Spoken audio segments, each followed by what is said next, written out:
আজ শ্রীবাস অঙ্গনে কেন আনন্দের সীমা নাই না বাবা। যদি কোনো ভক্তের গৃহেতে ভগবান সেবা করতে আসে,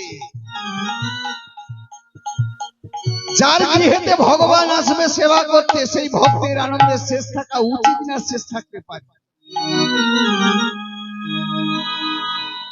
তো বলবে ভাই আরো তো অঙ্গন ছিল, তুমি সেই অঙ্গনগুলোকে বাদ দিয়ে তুমি শ্রীবাস অঙ্গনটাই ধরলে কেন? বলতেই তো পারেন যে আরো তো অঙ্গন ছিল, সেই অঙ্গনগুলো বাদ দিয়ে কেন শ্রীবাস অঙ্গনটা ধরলেন? শ্রীবাস অঙ্গনটা ধরার কারণ বলে বৃন্দাবনের রাসলীলা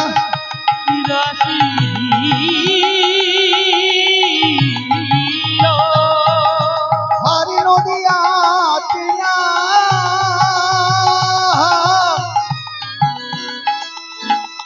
আর এই হরি নামের জন্মভূমি শ্রীবাস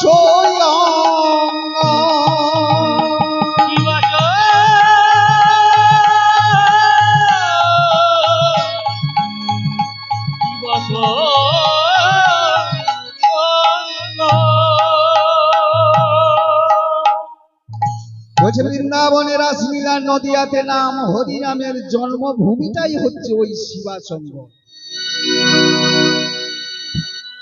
তো বাবা যার শুরু থেকে ধরাটাই ভালো না, জন্মভূমি থেকে সরাটা তো ভালো, ধরাটা ভালো। তো কেমন করে জন্মভূমি না? একদিন দ্বারকায় রাজা শ্রীকৃষ্ণ রাজসভাতে বসে আছে। এমন সময় শ্রীকৃষ্ণের স্ত্রী সত্যভামা ওই প্রভুর কাছে গিয়ে করজোড়ে বলছে, প্রভু প্রভু আমি মনে মনে স্থির করেছি আমি দানযোগ্য ব্রত করব, আর যেদিন আমি এই ব্রতের উদযাপন দেব এই দ্বারকা ভবনে এসে যে যাহা চাইবে আমি তাহাই অকাতরে দান করে চলব। প্রভু বললেন বেশ, তথাস্তু, তোমার মনের বাসনা পূর্ণ হোক। প্রভু অনুমতি দিয়েছে ওঠে, দিয়ে মনে মনে ভাবছি বাহ, যা কোনোদিন আমি মনে মনে ভাবতে পারিনি যে আমি সকলের মনোরঞ্জন করব, আমি সকলকে যে যাহা চাইবে আমার কাছ থেকে আমি তাহাই অকাতরে দান করব। আমি যেটা মনে মনে ভাবতে পারিনি,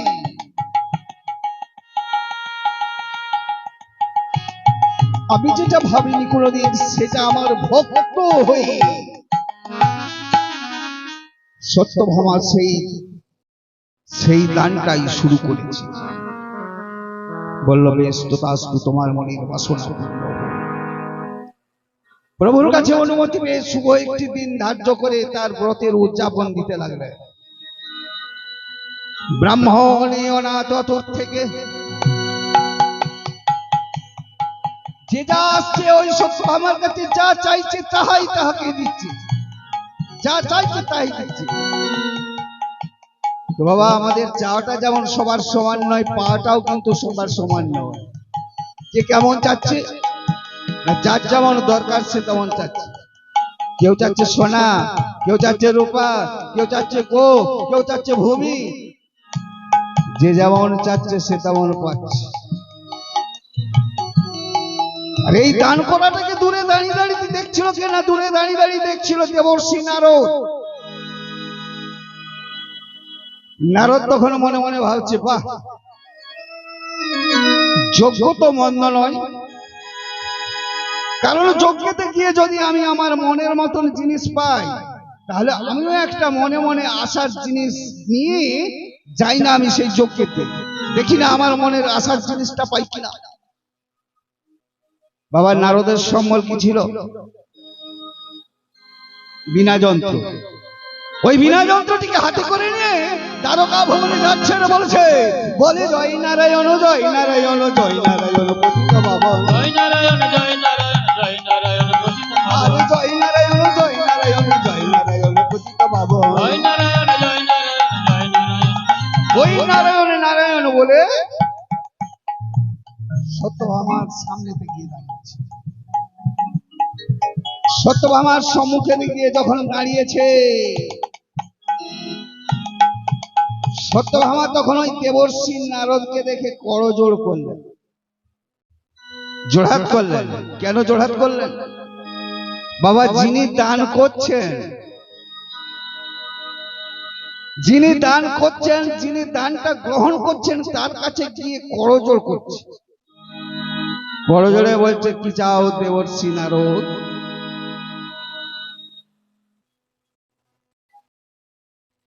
তো করজোড় করার কারণ কি? না, করজোড় করার কারণ হলো ক্ষমাহি পরম ধর্ম।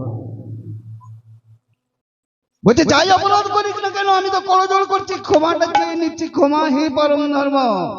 ক্ষমা করার তুল্য আর জগতে কিছুই নেই।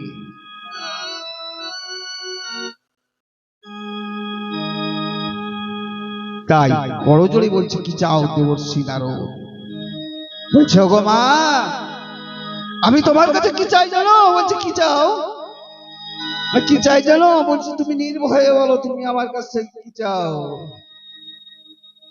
বলছে, মাগো, আমি গাড়িও চাইনি, বাড়িও চাইনি, আর কিছুই চাইনি, আর ধনও চাইনি, কোনো কিছুই চাইনি।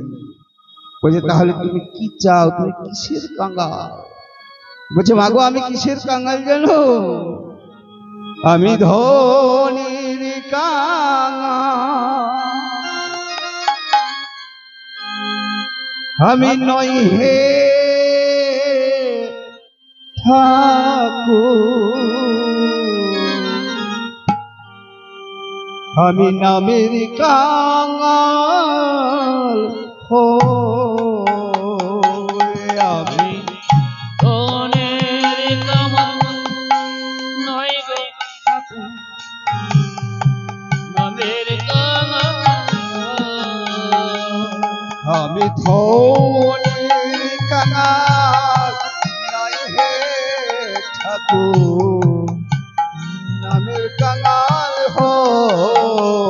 আমি ধনের কাঙ্গাল নই হে ঠাকুর, নামের কাঙ্গাল। তাই আমার করছিস মিছে, কেউ তো কারণ নয়। আমার করছি, আমার কেহ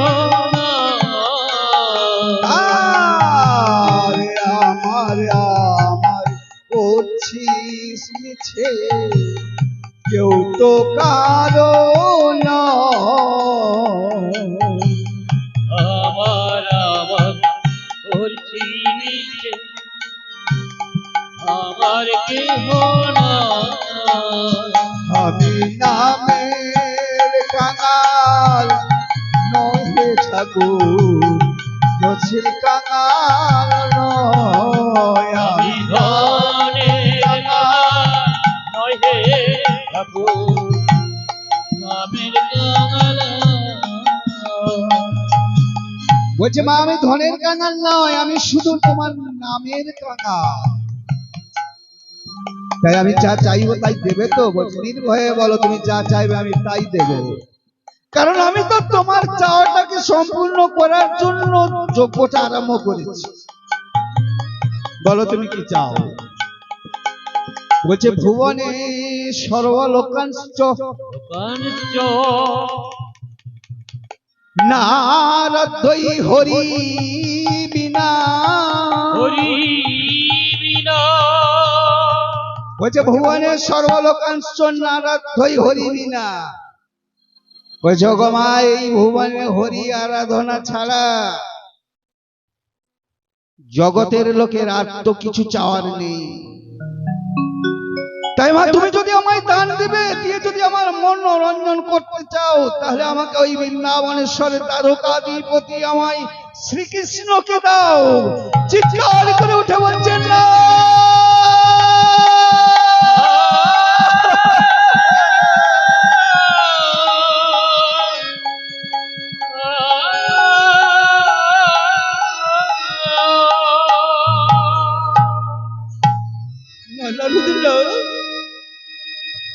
তুমি যাকে আমার কাছ থেকে চেয়েছো আমি তো তোমাকে কোনোদিন দেব না।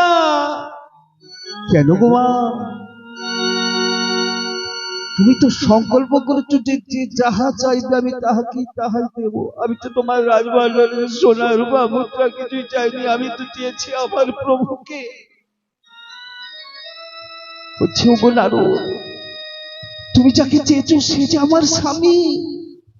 নারী তোমাকে সব উজাড় করে দেবে কিন্তু কারো হাতে তার স্বামীকে তুলে দেবে না।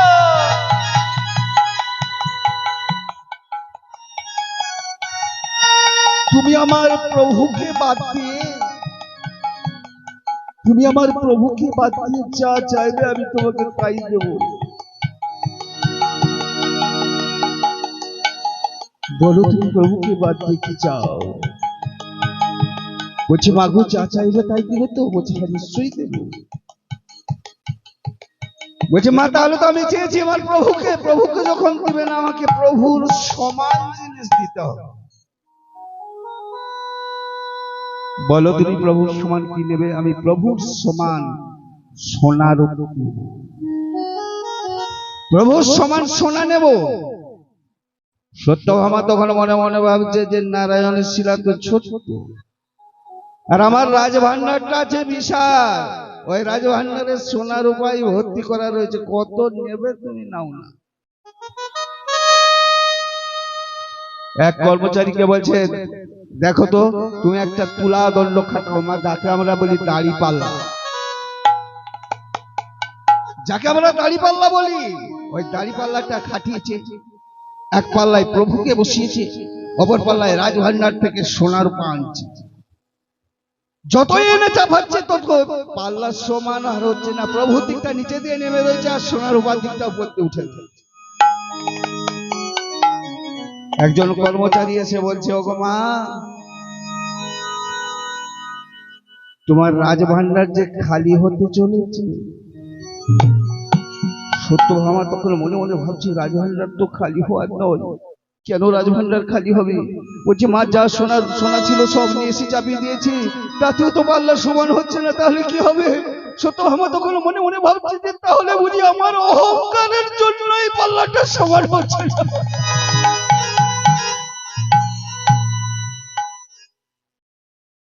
সত্যভামা তখন মনে মনে ভাবছে যে তাহলে আমার অহমিকার জন্য বুঝি পাল্লাটা সমান হচ্ছে না। তাই তখন সত্যভামা এই প্রভুর কাছে গিয়ে করজোড়ে প্রভুর চরণ তলে তিনি লুটিয়ে পড়ে বলছে হে গোবিন্দ, আমি তোমার সব কিছু তোমার চরণে অর্পণ করে দিই। সমস্ত কিছু সব যখন ওই গোবিন্দের চরণে অর্পণ করে দিয়েছে, দিয়ে করজোড়ে প্রভুর চরণ তলেতে বসে বসে বলছে বলে তুমি যদি ভগবান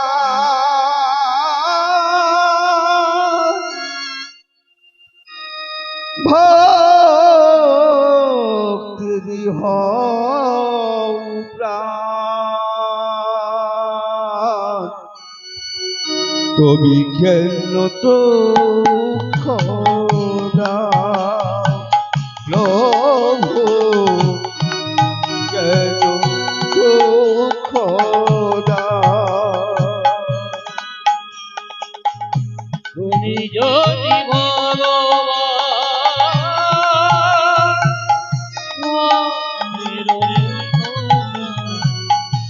তবে কেন দুঃখ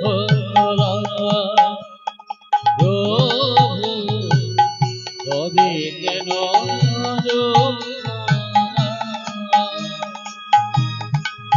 বলে তুমি যদি ভগবান ভক্তি হও প্রাণ, তবে কেন তোমরা প্রভু তবে কেন তোমরা। তুমি যদি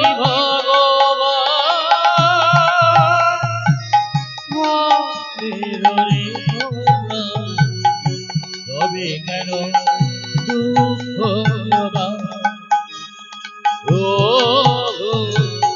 তবে কেন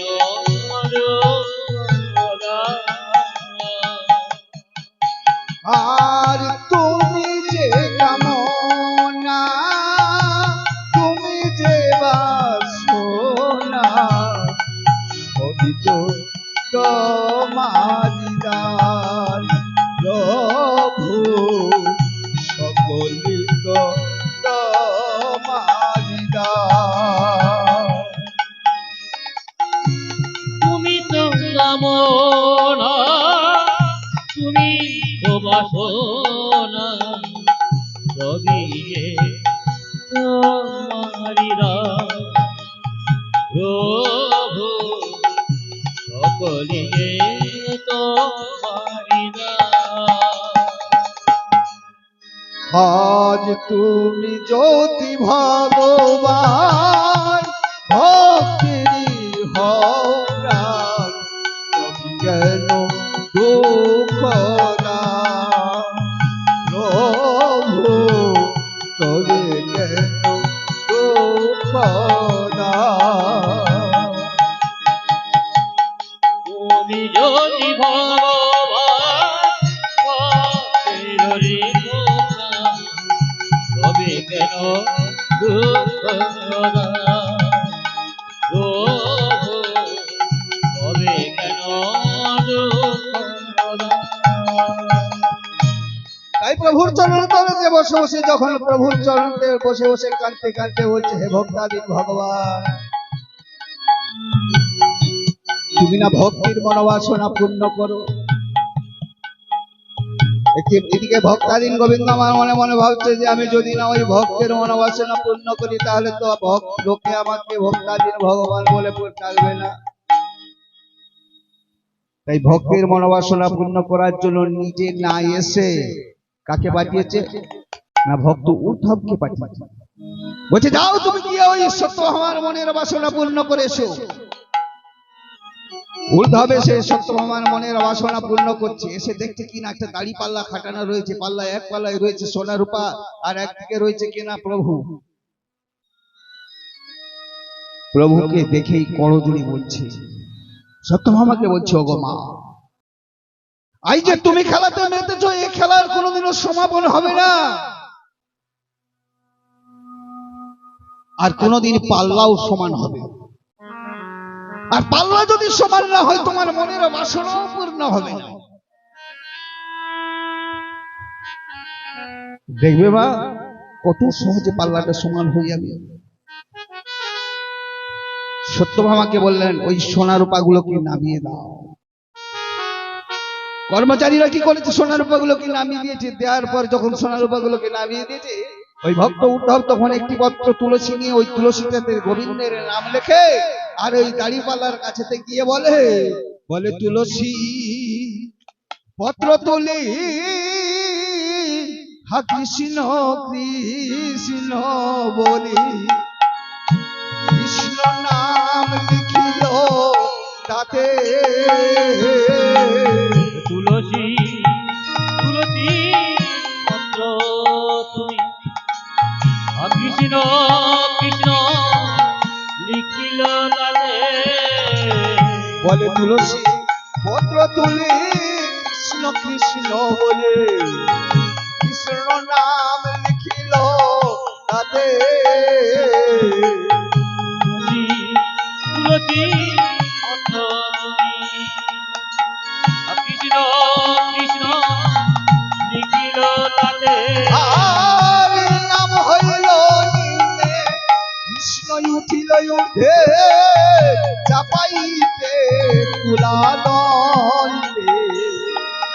আর নাম লইল ঊর্ধ্বে, কৃষ্ণ ঊর্ধ্বে, চাপাইল তলে তুলা দণ্ডে।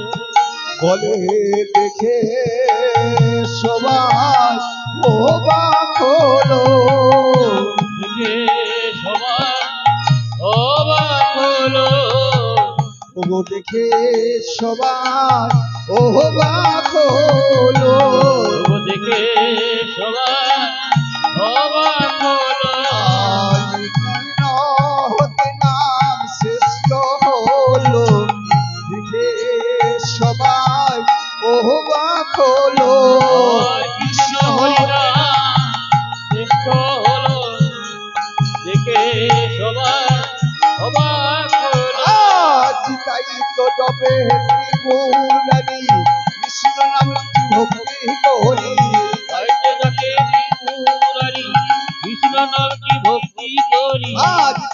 জপে ত্রিপুরারি কৃষ্ণ নামটি ভক্তি করি আর তাই তো ডাকে ত্রিপুরারি কৃষ্ণ নামটি ভক্তি করি আজ নাম তুলসী দাঁড়িয়ে নারদ হলো খুশি নাম তুলসী তাই নিয়ে হলো খুশি ও নাম তুলসী দাঁড়িয়ে নারদ হলো খুশি নাম তুলসী তাই নিয়ে হলো আজ নাম তুলসী দাঁড়িয়ে নারদ হলো হরি হরি হরি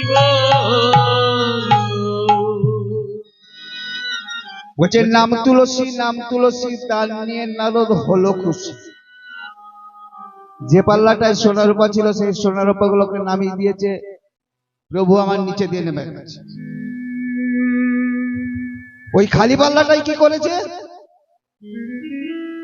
না ভক্ত একটি পত্র তুলসী নিয়ে তুলসীটাতে গোবিন্দের নাম লিখে যখন খালি পাল্লাটাতে দিয়েছে ওই পাল্লাটা তুলসী দিকটা ভারী হয়ে গেছে প্রভু আমার উপর দিকে উঠে গেছে। উঠে যাওয়ার কারণ না তুলসীটাতে গোবিন্দের নাম লেখা ছিল। প্রভু তো আমার বারে বারে বলেছে যে আমা হতে আমার নাম বড় বলছে আমার চেয়ে আমার নাম বড় আর তার চেয়ে বড় হচ্ছে ওই ভক্ত। তাহলে ভক্ত হয়ে ভগবানের নাম লেখা তুলসীটা যখন এই পাল্লায় দিয়েছে তুলসী দিকটা ভারী হয়ে গেছে প্রভু আমার উপর দিয়ে উঠে গেছে। সত্যভামা তখন নারদকে ডাকছে বলছে নারদ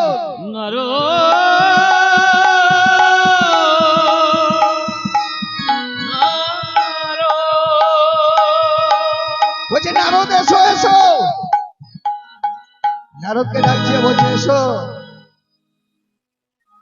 নারদ তখন এক পা দুপা করে এলেন এসে সত্য আমার কাছে করজোড়ে দাঁড়িয়েছে বলছে বলো মা কি বলছি। বলছে তুমি দান নিয়ে যাবে বলেছিলে না নিয়ে যাও তোমাকে আমি সেই সেরা দানি দিয়ে যাবো এই তুলসীটা নিয়ে যাও। তোমাকে রাজভান্ডারে এত সোনা রূপা দিতে গেলাম তাতে তোমার মনে ভালো না নিয়ে যাও সামান্য তুলসীটা। বলছে ওগো মা যাকে তুমি সামান্য বলছো তুমি চিনো না মা। বলছি তাও মা দাও আমাকে ওই গোবিন্দের নাম লেখা তুলসীটা আমায় দাও। বলছি নারদ তুমি যে তুলসীটা নিয়ে যাবে কি করে নিয়ে যাবে। বলছি কেন আমার গলে যে পীতবাসখানা রয়েছে এই পীতবাসটাতে নিয়ে যাবো। নারদ তখন কি করেছে না গলেতে পীতবাসখানা পেতেছে আর সত্যভামা পাল্লাটা থেকে তুলসীটা নিয়ে এসে নারদের অঞ্চলের মধ্যে দিয়ে দিয়েছে। যখনই দিয়ে দিয়েছেন নারদ তখন মনে মনে ভাবছে এই তুলসীটার জন্য তো আমার এখানেতে আসা। নারদ তখন কি করলে সেই তুলসীটা যত্ন সহকারে বাঁধলে। কেন না মনে মনে ভাবছে যে যদি আমি যাব পথে যেতে যেতে যদি কোথাও পড়ে যায় যার জন্য যত্ন সহকারে বেঁধে আর মাথায় করে নিয়ে যাচ্ছে। বাবা নারদ যখন পথ হাঁটে কোনোদিন চুপচাপ হাঁটে না, হলে মনের আনন্দে নাম করতে করতে হাঁটে আর না হলে মনের আনন্দে গান করতে করতে হাঁটে। তাই মনের আনন্দে আজ গান করতে করতে হাঁটছে আর মনের আনন্দে বলছে বলি একটা রেতি বাঁধা আছে ওগো দোতারের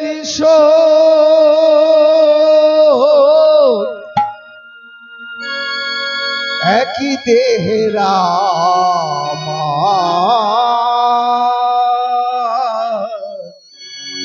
কৃষ্ণ সুমধু একটা রাতে বাধা আছে দোতারারি একই দেহে না কৃষ্ণ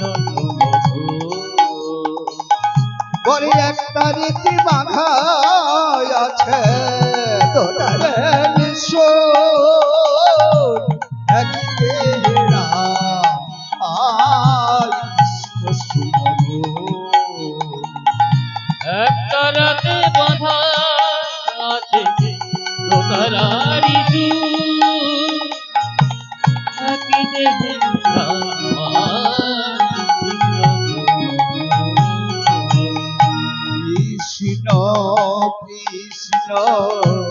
বদনে বলো কৃষ্ণ বিনা জীবে নিঃসম্বল।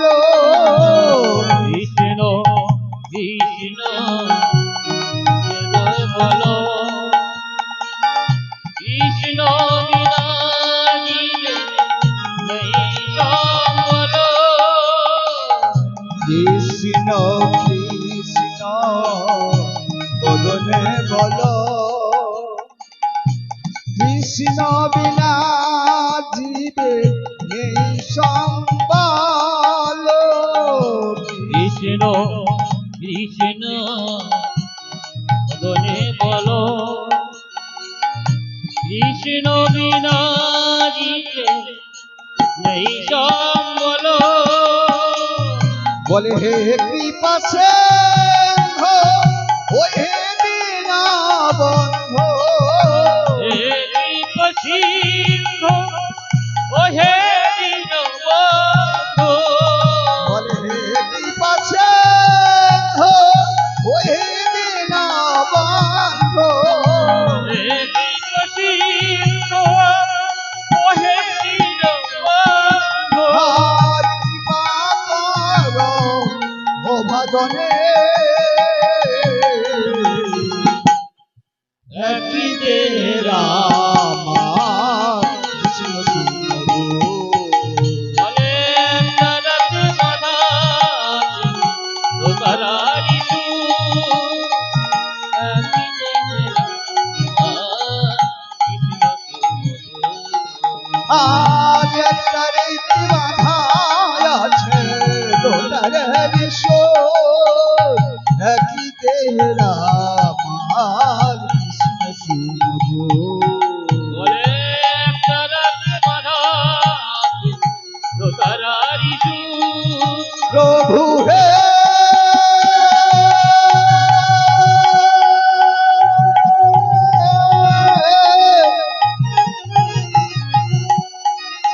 হরি হে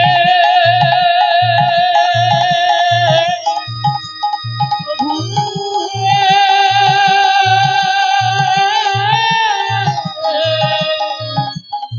হরি হে। মনের আনন্দে গান করতে করতে ফিরে এলে কোথায় না নিজ অঙ্গনেতে। নিজ অঙ্গনেতে ফিরে এসে মাথার থেকে তুলসীটা নামালেন। নামিয়ে বাঁধনটা খুললেন। খুলে তুলসীটাকে বের করে যত্ন সহকারে রেখে দিলেন নিজ অঙ্গনেতে।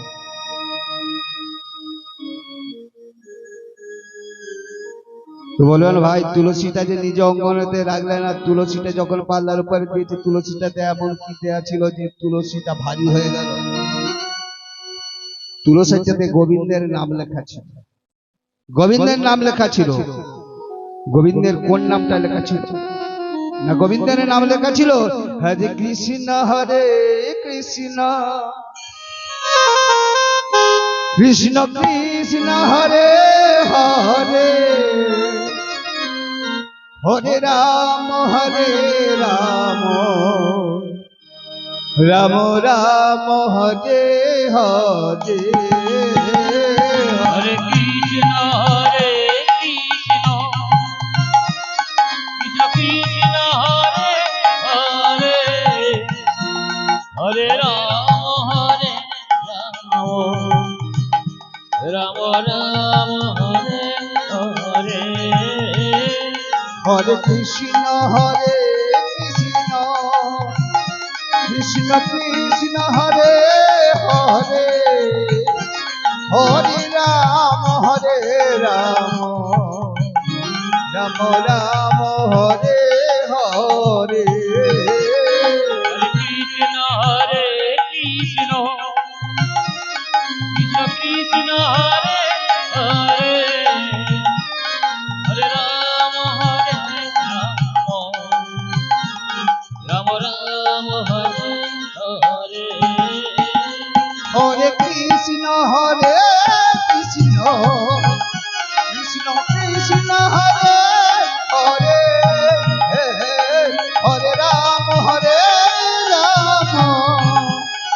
রাম রাম হরে হরে হরে কৃষ্ণ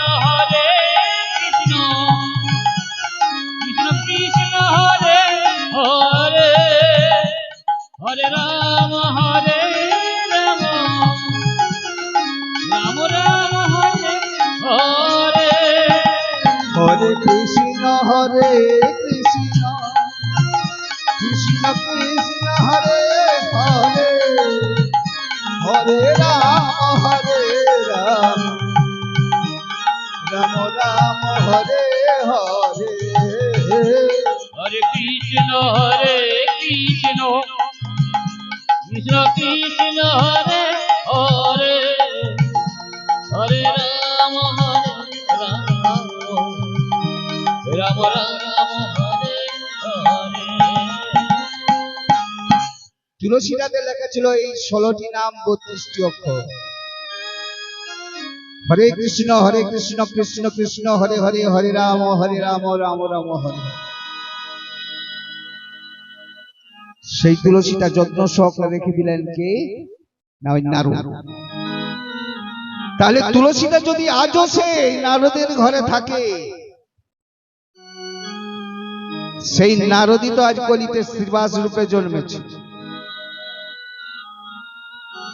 সেই নারদই তো শ্রীবাস রূপে জন্মগ্রহণ করেছে।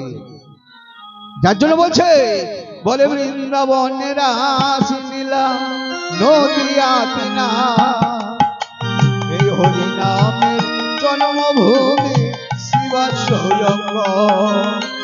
বৃন্দাবনের রাসলীলা নদিয়াতে না, হরি নামের জন্মভূমি শ্রীবাস সৌরঙ্গ।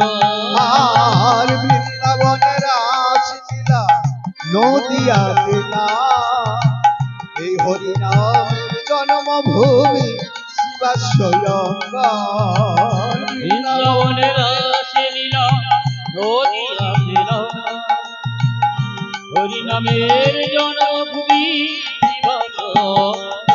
বলে কৃষ্ণ কেশব কৃষ্ণ কেশব কৃষ্ণ কেশব কৃষ্ণ কেশব কৃষ্ণ কেশব কৃষ্ণ কেশব কৃষ্ণ কেশব কৃষ্ণ আর কেশব কৃষ্ণ কেশব এই হরি নাম। আর কৃষ্ণ কেশব এই হরি নাম। আর কৃষ্ণ কেশব এই হরি নাম। কৃষ্ণ কেশব এই হরি নাম। আজ বৃন্দাবনে আসিয়া নদিয়াতে না, হরি নামের জন্মভূমি শ্রীবাস সৌরঙ্গ। বৃন্দাবনের রাসলীলা নদিয়াতে না, হরি নামের জন্মভূমি শ্রীবাস সৌরঙ্গ। যার জন্য বলছে বৃন্দাবনের রাসলীলা নদিয়াতে না, আমার এই হরি নামের জন্মভূমিটাই হচ্ছে ওই শিবাসঙ্গ। তাই সেই ভক্ত শিবাসের মনের বাসনা জেগেছে। কি বাসনা জেগেছে না, নিজ অঙ্গনেতে আমি প্রভুকে আনয়ন করব, প্রভুর সেবা নেব। তো বাবা সেবা নেওয়া বললি কিন্তু সেবা নেওয়া নয়, সেবা নেওয়া বললি সেবা নেওয়া নয়। সেবা নিতে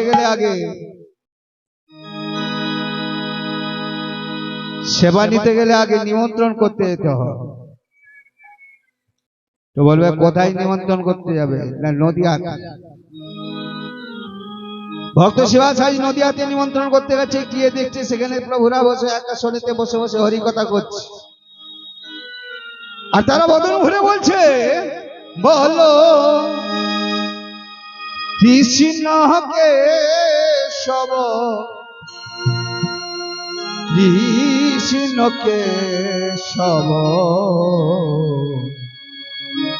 সুধা মাখা এই নাম হরি নাম, মধু মাখা এই না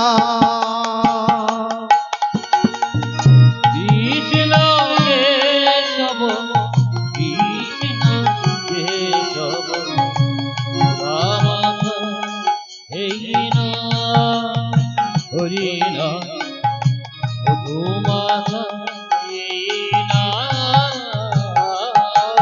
বলো কৃষ্ণ কেশব কৃষ্ণ কেশব সুধা মাতা এই নাম হরি নাম মধুমাতা এই নাম কৃষ্ণ কেশব কৃষ্ণ কেশব রামা এই না হরি না মধুমাতা এই না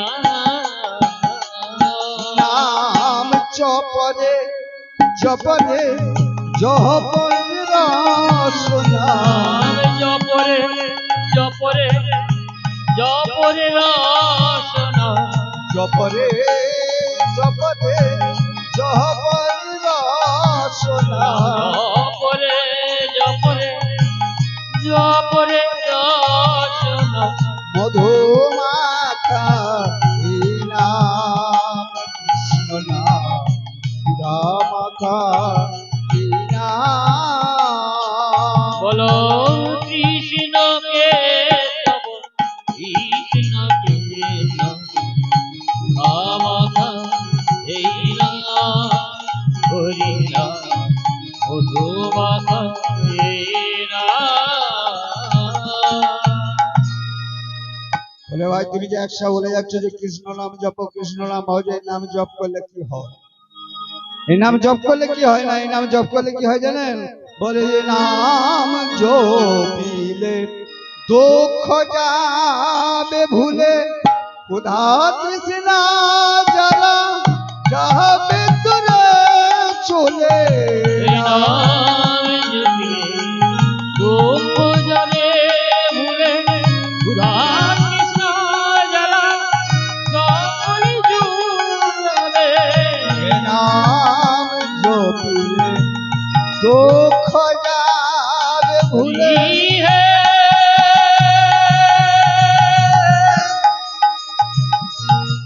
কৃষ্ণ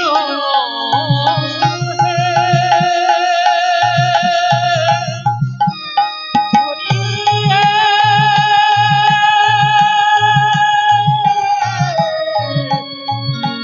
কৃষ্ণ হে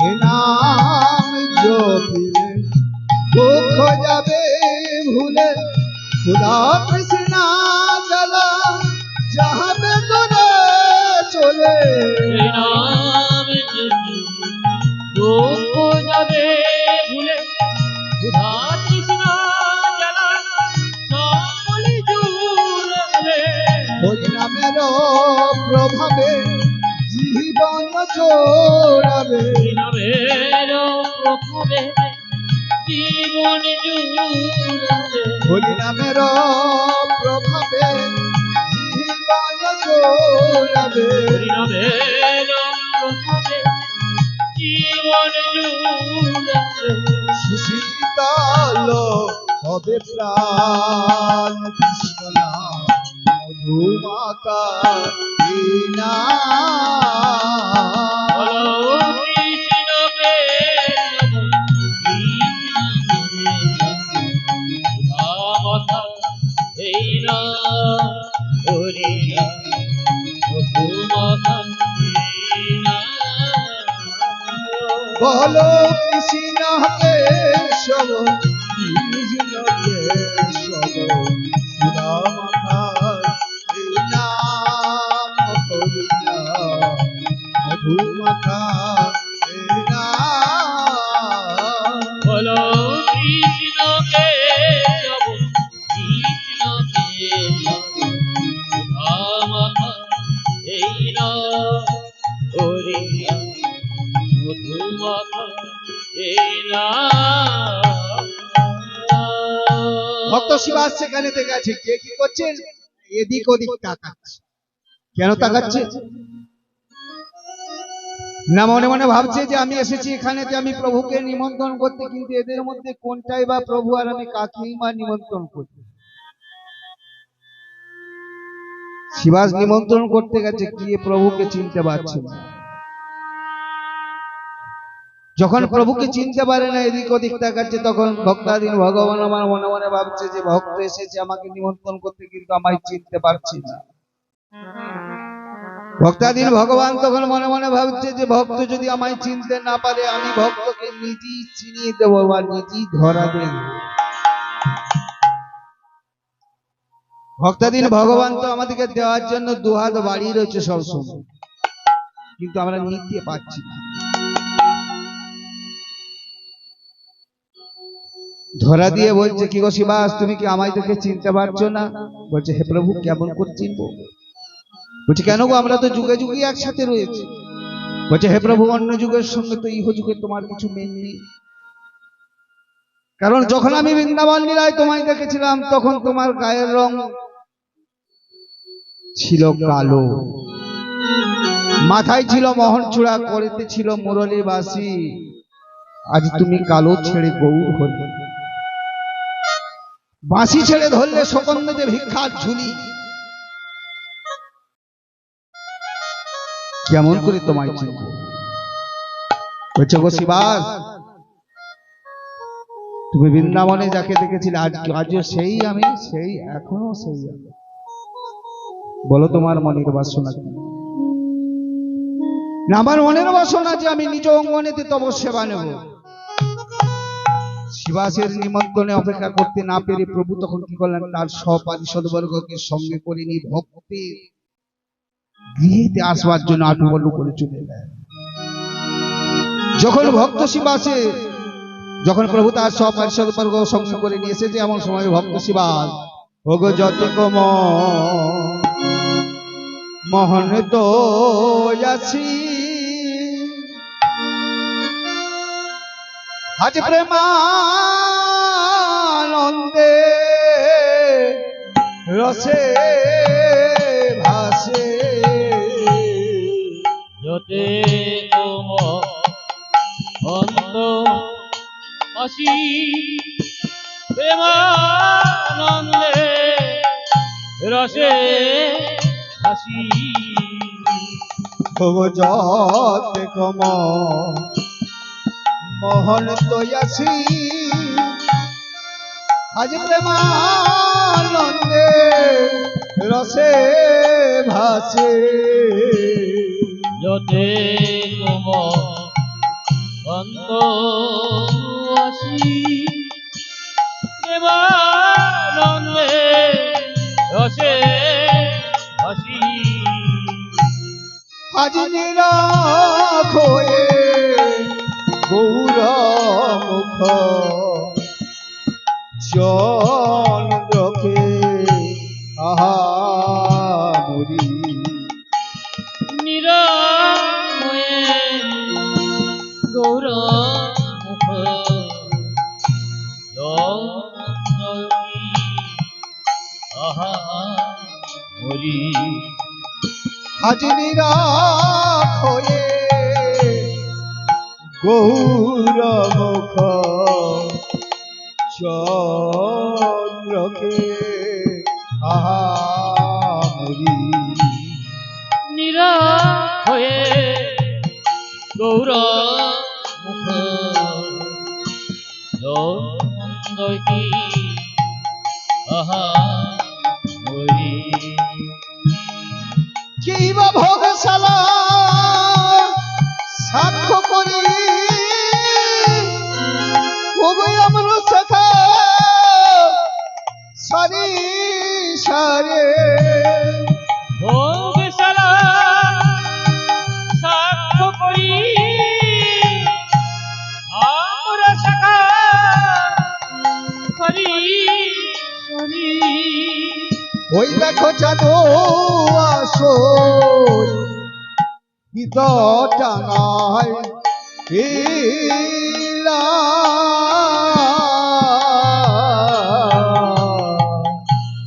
দেখো চালু আসর টাকায় হিলা। দেখো চাঁদু আসো দিত রাঙা ইলা।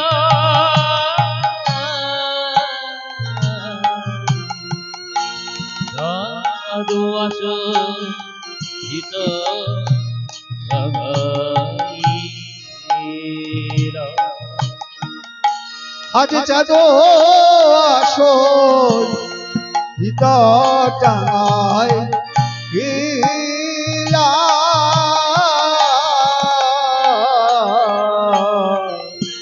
দেখো চাঁদ আসর টাকায় হিলা।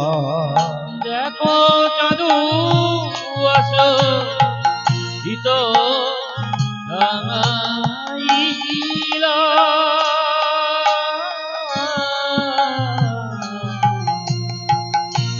চাঁদু আসো দিত রাঙাইলা। আজ ভোগ সালাটে দেয় সাজায়ে। আজ ভোগ সালাটি দেয় সাজায়ে। আজ ভোগ সালাটে দেয় সাজায়ে। আজ ভোগ সালাটি দেয় সাজায়ে। আমার প্রভুর সেবা দেবে বলে ভোগ সালাটে দেয় সাজায়ে। আমার প্রভুর সেবা নেবে বলে ভোগ সালাটি দেয় সাজায়ে। বলে আসিয়াছে মহান গগন ও গৌরী বদন করে নিরীক্ষণ। আসিয়াছে মহান্তগণ গৌর বদন করে নিরীক্ষণ। আজ আসিয়াছে মহান গগন ও গৌরী বদন করে নিরীক্ষণ। আসিয়াছে মহান্তগণ গৌর বদন করে নিরীক্ষণ। আজ সেবার মর্ম তারাই জানে যারা মর্ম জেনে কর্ম করে। এবার মর্ম তারাই জানে, যারা মর্ম জেনে কর্ম করে। ও গো সেবার মর্ম তারাই জানে যারা মর্ম জেনে কর্ম করে। এবার মর্ম তারাই জানে, যারা কর্ম করে। গৌর হরি হরি হরি বলে সেবার মর্ম হরি। হরিবল, হরিবল, হরিবল। যত্ন সহকারে ভক্ত শিবাস ভোগশালাটিকে সাজিয়ে দিয়েছে। ভৌগোলিক থেকে যত্ন সহকারে সাজিয়ে দিয়েছে। দিয়ে কি করছে? যত্ন সহকারে সাজিয়ে দিয়েছে দিয়ে আজ কি করছে জানেন ভক্ত শিবাস? আহাকে জুয়া করঙ্গ হলা মনে বুঝিয়া নাই। তার গেরুয়া করম বহুলা মরে বুঝিয়া নাইয়া। ওগকে জুয়া করঙ্গ হলা মনে বুঝিয়া নাইলা। গেরুয়া করম বহুলা মরে বুঝিয়া নাইয়া। বসিতে আসন সবে দিল কি হরিহে। বসিতে আসন দবে দিল হরি। বসিতে আসন সবে দিল কি হরিহে। বসিতে আসন দবে দিল হরি। তখন সুবর্ণ ভিঙ্গারে করি সুশীতল বাড়ি ভোরি। বর্ণ ভিকারে করি ভূষিতল বাড়ি ভরি। সুবর্ণ ভিঙ্গারে করি সুশীতল বাড়ি ভোরি। বর্ণ ভিকারে করি ভূষিতল বাড়ি ভরি। পদ বক্ষালন প্রভু তরে হরিহে। পদকলন প্রভু করে কি হরি। আর পদ বক্ষালন প্রভু তরে হরিহে। আর পদকলন প্রভু করে কি হরি। প্রভু যুগল চরণ দেয় ধোয়ায়। প্রভুর যুগল চরণ দেয় ধোয়ায়। প্রভু যুগল চরণ দেয় ধোয়ায়। প্রভুর যুগল চরণ দেয় ধোয়ায়। মনে রাখ আতুল চরণ বক্ষে ধরি যুগল চরণ যাই ধোয় রাকুল চরণ ভক্তি যুগল চরণ যাই ধোয় মনের আতুল চরণ বক্ষে ধরি যুগল চরণ যাই ধোয় রাকুল চরণ ভক্তি যুগল চরণ যাই ধোয় তাই পেয়েছি বলে যুগল চরণ যাই ধোয় পেয়েছি বলে যুগল চরণ যাই ধোয় পেয়েছি বলে যুগল চরণ যাই ধোয় এই ভক্ত শিবাস কি করলেন না যত্ন সহকারী প্রভুর চরণ দুটিকে ধৌত করে দিলেন। তো চরণ দুটি যখন ধোয়ানো হয়ে গেছে চরণ তো মোছাতে হবে। যখন চরণ মোছাতে হবে তখন ভাই শ্রীনিবাসকে বলছি, ভাই শ্রীনিবাস প্রভুর চরণ মোছানো হবে, তুমি একখানি নববস্ত্র আনো। শিবাসেরও ভাই শ্রীনিবাস নববস্ত্র আনতে গেছে, এমন সময় শিবাস গৃহিণী মালিনী এসে ওই প্রভুর চরণ তলেতে বসে বসে করজবে ভক্ত শিবাসকে বলছো, গো দয়াময় স্বামী, যেমন প্রভুর যুগল চরণ ধৌত করে তুমি তোমার মনের বাসনা পূর্ণ করেছো, আমিও তো তোমার সহধর্মিনী, আমিও তো তোমার অর্থাঙ্গিনী। তুমি যদি প্রভুর চরণ সেবা করার অধিকার পাও, আমি পাবো না কেন? আমারও তো মনের কিছু বাসনা থাকতে পারে। মালিনীকে জিজ্ঞাসা করছে, ভক্ত শিবাস বলছে, বলো মালিনী তোমার মনের বাসনা কি? না, আমার মনের বাসনা আমি ওই প্রভুর চরণ দুটি যত্ন সহকারে মুছাই দেব। শিবাস তখন মালিনীকে ডাকছে আর বলেছে, বলে আই মালিনী দে চরণ মুছে, আয় মালিনী দে চরণ মুছে বলে আয় মালিনী দে চরণ মুছে, বলে আয় মালিনী দে চরণ মুছে আমাদের বহু ভাগ্যে মিলেছে চরণ রাখির মাঝে, বহু ভাগের মিলেছি চরণ রাখি গায়ে বহু ভাগ্যে মিলেছে চরণ রাখির মাঝে, বহু ভাগের মিলেছি চরণ রাখি গায়ে বলে আই মালিনী দে চরণ মুছে, বলে আয় মালিনী দে চরণ মুছে বলে আয় মালিনী দে চরণ মুছে আজ তখন মালিনী আছে প্রভুর পাশে বসে, তখন মালিনী আছে প্রভুর পাশেতে বসে আজ তখন মালিনী আছে প্রভুর পাশে বসে, তখন মালিনী আছে প্রভুর পাশেতে বসে আর কহে কিছু মধুর বচন, কহে কিছু মধুর বচন আর কহে কিছু মধুর বচন, আর কহে কিছু মধুর বচন বলে আই মালিনী দে চরণ মুছে, বলে আয় মালিনী দে চরণ মুছে বলে আয় মালিনী দে চরণ মুছে কত যতন করে দেয় মোছায়, তো যতন করে দেয় নাই গায়ে যতন করে দেয় মোছায়, যতন করে দেয় নাই গায়ে ভোগ মস্তকের কেশ দিয়ে যতন করে দেয় মোছায়, ও মস্তকের উপরে যতন করে দেয় নাই গায়ে আজ মস্তকের কেশ দিয়ে যতন করে দেয় মোছায়, ও মস্তকের উপরে যতন করে দেয় নাই আজ মস্তকের কেশ দিয়ে যতন করে দেয় মোছায়, মস্তকের কেশ দিয়ে যতন করে দেয় মোছায়, মস্তকের কেশ দিয়ে যতন করে দেয় মোছায়। ভক্ত শিবাস প্রভুর চরণ দুটিকে যত্ন সহকারে ধোয়াই দিয়েছে। শিবাস গৃহিণী মালিনী আজ প্রভুর চরণ দুটিকে যত্ন সহকারে মস্তকের কেশ দিয়ে মোছাই দিচ্ছে। বলবে ভাই, মস্তকের কেশ দিয়ে প্রভুর চরণ মোছানো যাবে? যদি আপনার গোটা গায়ে জলে ভর্তি করে দেওয়া হয়, দিয়ে যদি মস্তকের কেশ দিয়ে বলা যায় যে চরণগুলি এই ওই গায়ের জলগুলো মুছিয়ে দাও, দেওয়া যাবে? যদি বলা যায় যাবে,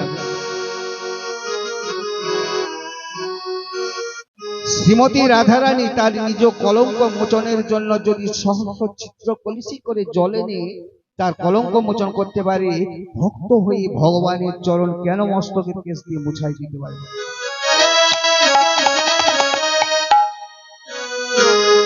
তো ভক্ত হয়ে ভগবানের চরণ দুটি ওই মস্তকের কেশ দিয়ে মুছানোর কারণ না পামর কলির জগজীবকে বলছে, গো কলির জীবের মা, তোমরা ওই প্রভুর চরণ দুটিকে মস্তকের কেশ দিয়ে যত্ন সহকারে মুছাই দাও।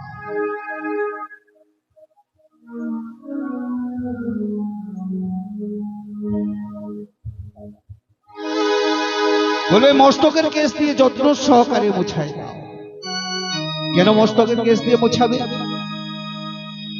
না? কলির জগজীবকে বলছে, গো কলির জীবের মা, তোমরাও মুছাই দাও। কেন না বলছো গো মা? বলছো গো মা, তোমাদের ওই মস্তকের কেশগুলো আছে না, ওই কেশগুলো ওই 50 টাকা পাতা শ্যাম্পু মাখানোর জন্য নয়, ওই কেশগুলো শুধু গোবিন্দের চরণ মোছানোর জন্য। গোবিন্দের চরণ মোছানোর জন্য ওই মস্তকের কেশগুলো।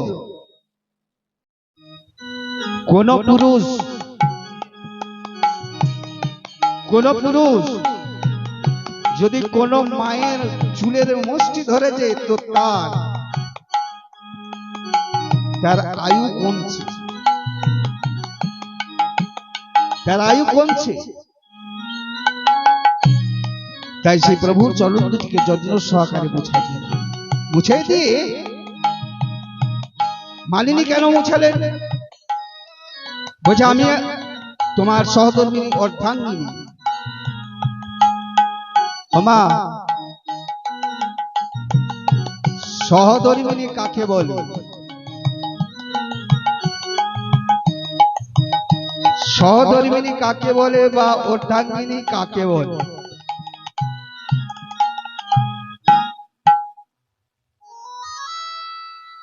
মায়াদিকে বলছি, মা, সহধর্মিনী কাকে বলে আর অর্ধাঙ্গিনী কাকে বলে? শুনেন, আপনাদের কাছ থেকেই তো আমরা শিখবো। আমরা তো ছেলে।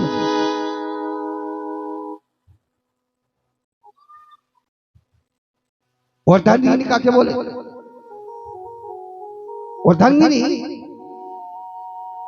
অর্ধাঙ্গিনী হচ্ছে তুমি সারা জীবন পাপ করে যাও। মানে আমি সারা জীবন যদি পাপ করি, আমার স্ত্রী পাপের ভাগ একটু নেবে না।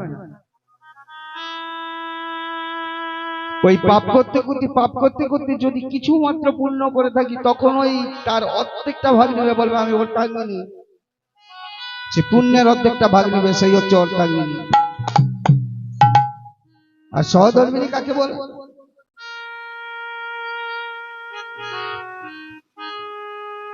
তুমি যদি কৃষ্ণ পথের পথিক হও, যে স্ত্রী সেই স্বামীকে ওই কৃষ্ণ পথের সহযোগিতা করে, তাহাকে সহধর্মিনী বলে। মুদ্রা কথা, দুজনকে একই পথে হাঁটতে হবে, নাহলে আমি যাব নকুণ্ডা আর আমার স্ত্রী যাবে বদনগঞ্জ, সে করলে হলো। দুজনকে একই পথে হাঁটতে হবে। এই হচ্ছে সহধর্মিনী বা অর্ধাঙ্গিনী। তাই ভক্ত শিবাস কি করলেন? চরণ ধোয়ানো এবং মোছানো যখন হয়ে গেছে, এমন সময় করজোড়ে গিয়ে প্রভুকে বলছে, হে প্রভু, আপনার সেবা সামগ্রিক আয়োজন করার অনুমতি। প্রভু বললেন, বেশ, তুমি আমার সেবার লাগে আয়োজন করো। আয়োজন করছে। কেমন ভাবে আয়োজন করছে? বলে, মাটির উপরে বিছায়ে গাই নতুন বসন, আজ তাহার উপরে করে ভোগের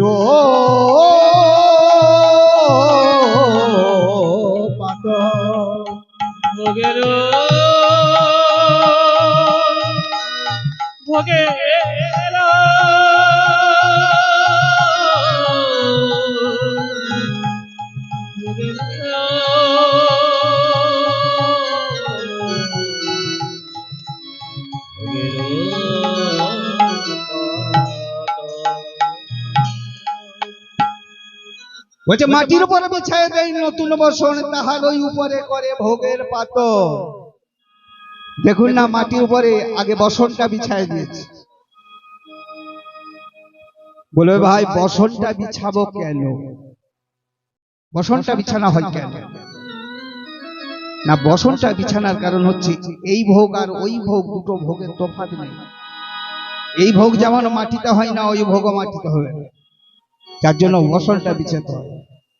বসনটা বিছাই দিয়ে কি করেছে না, একটা বিড়া দিয়েছে। কেন বিড়া দিয়েছে?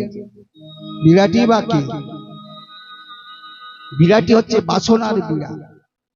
পূর্বে জন্মে ওই বাসনা বলেছিল, হে গোবিন্দ, আমি কি তব সেবা কার্যে কোনোদিনও লাগতে পারবো না। তখন ভক্তাধীন ভগবান আমার বাসনাকে বলেছিল, গো বাসনা, ইহ জন্মে তোমার মনস্কামনা পূর্ণ হবে না। আগত কলি যুগে যখন আমি নদিয়ায় শচী সিন্ধু গর্ভ মাঝে যখন গৌরূপে অবতীর্ণ হব, যখন আমি ভক্তদের দ্বারে দ্বারে সেবা করতে যাব, তখন তুমি আমার সেবার পাত্রধারী হয়ে থাকবে। তাই পাত্রধারী হয়ে রয়েছে কে না, বাসনার বিড়া। তারপর কি দিয়েছে? তারপর দিয়েছে একটা মৃৎ পাত্র। দেখুন না কি দিয়েছে, দেখুন, আমরা তো দেখতে পাচ্ছি। বলে ভোগ দর্শন করতে নেই, বলে তো, বলে ভোগ দর্শন করতে নেই, কিন্তু আমরা তো দেখছি। তাহলে এবারে বলা যাক কোন ভোগটা দর্শন করতে? সব ভোগ কিন্তু নয়। কোন ভোগটা দর্শন করতে নেই না, যেটা ভোগ, যেটা ভোগ সেটা বাবা 12টার আগে হয়ে গেছে। যেটা ভোগ সেটা 12টার আগে হয়ে গেছে। বলবে তাহলে এগুলো কি? এগুলো হচ্ছে দার্শনিক ভোগ, জীব শিক্ষা। এটা দেখার জন্য, জীবকে শিক্ষা দেওয়ার জন্য, জীবকে শিক্ষা দেওয়ার জন্য এই ভোগটা দার্শনিক ভোগ। তারপর কি দিয়েছে না, মাটির মালসা, মৃৎ পাত্র, যেটাকে আমরা বলবো। তো বাবুর কি পয়সা নেই? নামেতে হাজার হাজার টাকা খরচা করতে পারছেন, আর বাবু স্বর্ণ পাত্রে সেবা দিচ্ছে না কেন গোবিন্দের? কেন নেই না? পাত্রটা তো বাবু তৈরি করবেনি। স্বর্ণ পাত্র হলো বাবু তো তৈরি করবেনি, পাত্রটা তৈরি করবে স্বর্ণকার, যাকে আমরা সেগরা বলি। তো সেগরা এমনই, সে যদি তার নিজের গর্ভধারিণী মায়েরও যদি গহনা তৈরি করে, তাতেও ভেজাল দিয়ে থাকে।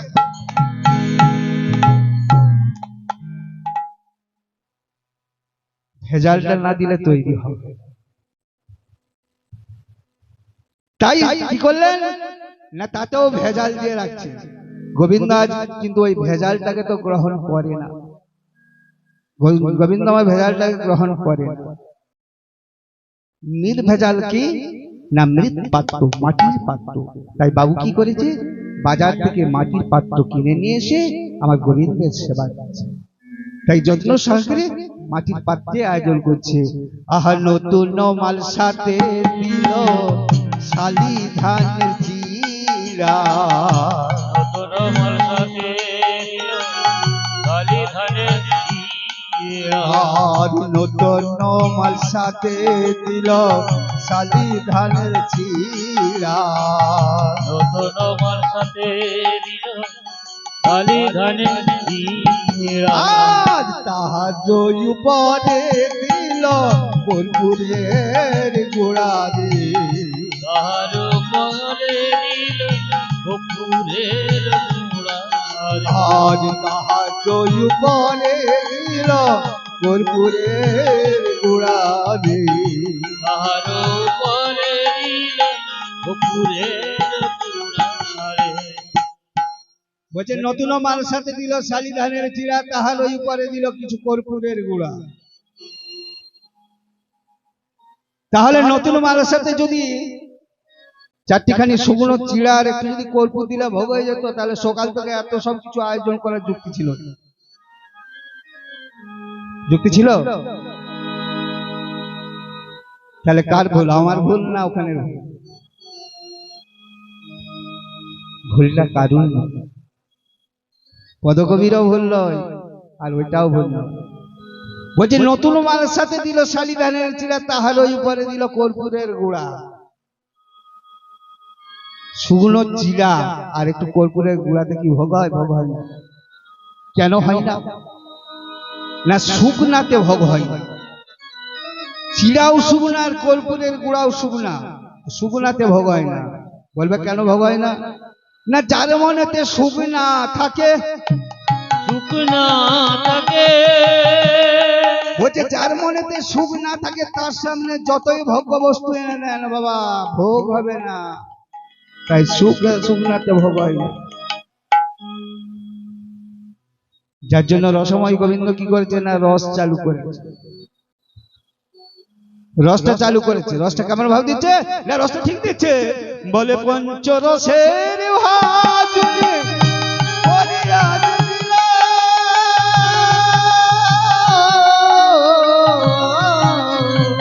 পঞ্চরসের ভাজনে করিয়া দিল,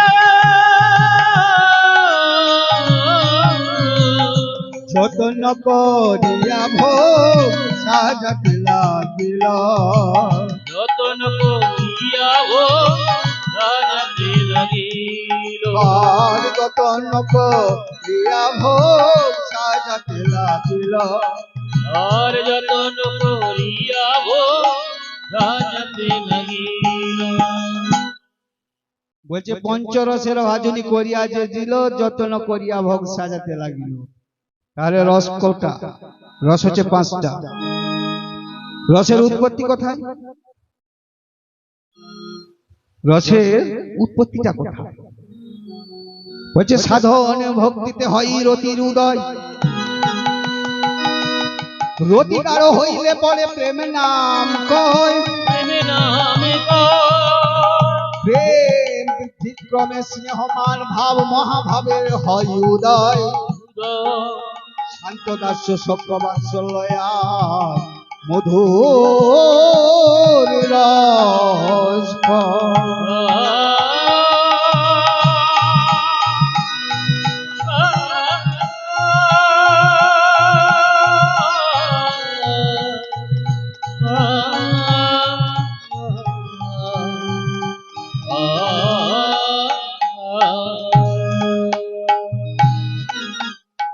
তাহলে রস কটা হলো? না রস 5টা।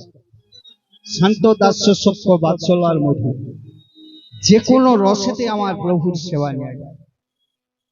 এই পঞ্চরসের মধ্যে সর্বশ্রেষ্ঠ রস কোনটা? না সর্বশ্রেষ্ঠ রস হচ্ছে মধুর রস। তো মধুর রস সর্বশ্রেষ্ঠ যতই হোক না কেন, শান্ত রসে করিলে যোগ, তবে মধুর রসে করিবে ভোগ। আগে শান্ত, যার জন্য বলছে বলে শান্ত রসে কইল যোগ, মধুর রসে কইল ভোগ। শান্ত রসে কইয়া যোগ, মধুর রসে কইয়া ভোগ। শান্ত রসে কইল যোগ, মধুর রসে কইল ভোগ। শান্ত রসে কইয়া যোগ, মধুর রসে কইয়া ভোগ। বলে রসে রসে ভুক্ত হয়েছে, রসে রসে ভোগ করেছে, ভোগ রসে রসে ভুক্ত হয়েছে, রসে রসে ভোগ করেছে। ভোগ রসে বিনা ভোগ হবে না গো, রসে রসে ভোগ করেছে।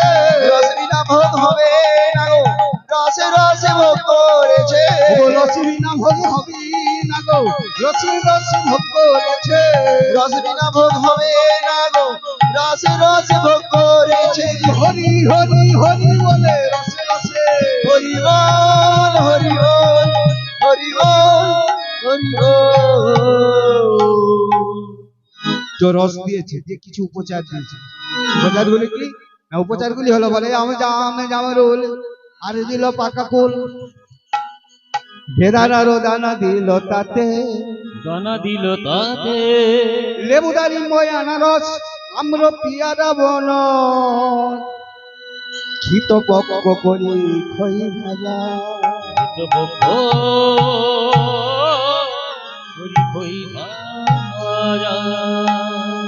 সমস্ত কিছু উপচার দিয়ে ভোগটাকে সাজিয়ে দিয়েছে। ভোগটাকে সাজিয়ে দিয়ে আর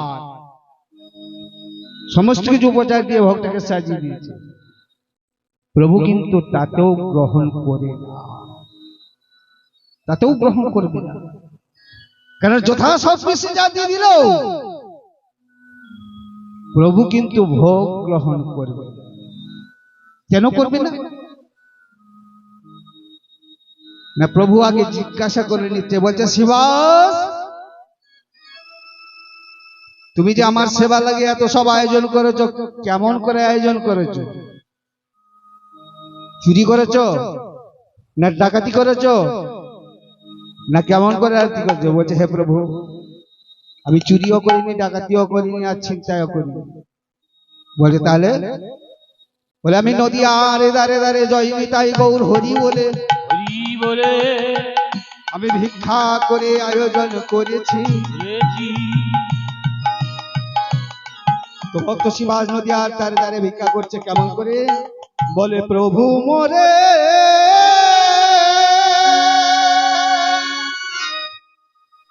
দাও দেখা,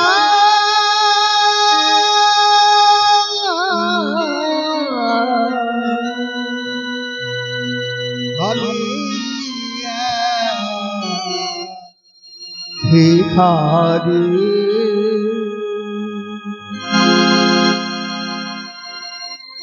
আমি দিন ভিখারি,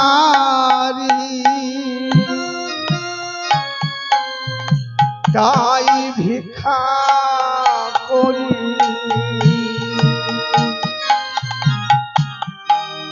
ভোগো ভিক্ষা দাও গো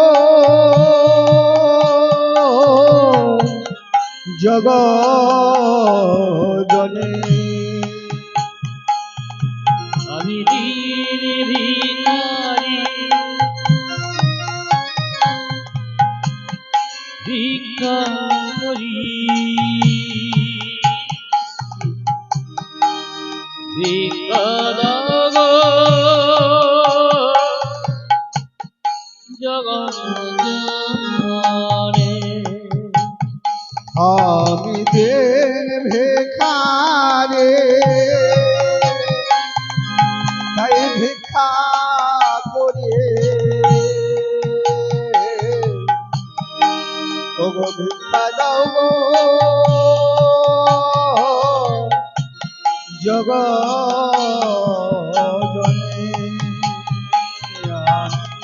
দিন ভিখারি, ভিক্ষা করি। ভিক্ষা দাও গো জগৎজনে। তাই বসে আছে কৃষ্ণ চেবা, তারে আমি নেব সেবা। বসে আছে কৃষ্ণ দেবা, তারে আমি দেব সেবা। তাই বসে আছে কৃষ্ণ চেবা, তারে আমি নেব সেবা। বসে আছে কৃষ্ণ দেবা, তারে আমি দেব সেবা। ওগো এত বলি গেল না দিয়া, এত বলি গেল নদিয়া, আর এত বলি গেল নদিয়া। এত বলি গেল নদিয়া। আমি দিন ভিখারি, তাই ভিক্ষা করি। ওগো ভিক্ষা দাও গো জগজনে। আমি ঋণ ভিখারি, ভিক্ষা করি। ভিক্ষা দাও গো জগৎজনে। বলছে হে প্রভু, নদী আরে দাঁড়ে দাঁড়ে জয় নিতাই গৌর হরি বলে আমি ভিক্ষা করে আয়োজন করেছি, ভিক্ষা করে আয়োজন করেছি। যখন বলেছে প্রভুরা তখন কি করলেন, প্রভুর কাছে গিয়ে করজোড়ে বলছে হে প্রভু, আপনার সেবা সামগ্রিক আয়োজন করা হয়ে গেছে, ভোগ মন্দিরে গিয়ে প্রবেশ করছো। ভোগ মন্দিরে গিয়ে প্রবেশ করতে গিয়ে দেখছে যে অনেক কিছু আয়োজন করেছে। এমন সময় শিবাসকে ডেকে বলছে, শিবাস,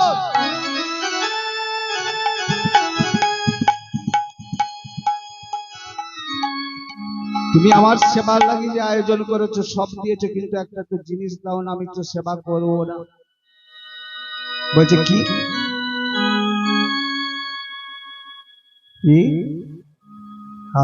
বলছে তুলসী তো দাও না। বলছে তুলসী তো দাও না, তাহলে আমি সেবা তো কেন করবো? তুলসী বিনা তো গোবিন্দ সেবা করে না। তো বাবা তুলসী যখন বলে উচকিছে, তাহলে তুলসীটা একটু না বললেও তো একটু কেমন লাগছে।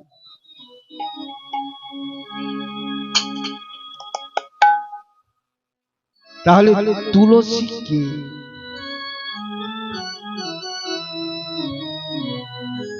তুলসীর বাবার নাম কি? তুলসীর মায়ের নাম কি? তুলসীর স্বামীর নাম কি? ধর্মধ্বজ রাজার কন্যা তুলসী, বাবার নাম ধর্মধ্বজ রাজা। মায়ের নাম কি? তুলসীর মায়ের নাম হচ্ছে মাধবী সুন্দরী। ওমা, তুলসীর কাহিনীটা একটু ভালো করে শুনবেন, কারণ এর থেকে অনেক কিছু বোঝা যাবে। বাড়িতে কেন সন্ধ্যা দেওয়া হয়, সন্ধ্যা দিয়ে 7টা কথা রাখতে হয়, সমস্ত কিছু পাল্টা।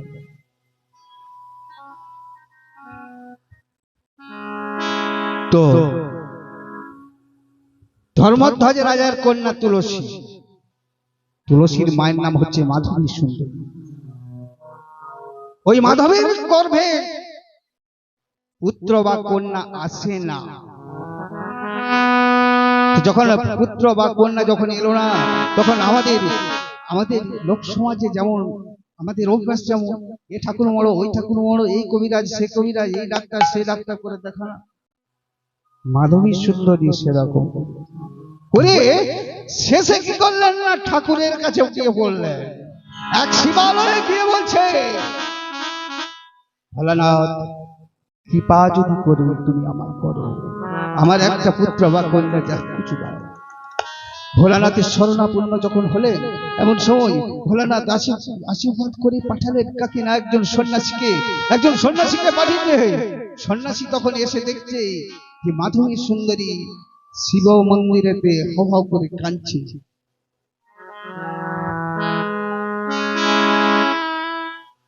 সন্ন্যাসী এসে বলছে, ও মা, তুমি কেন মন্দিরে বসে কাঁদছো?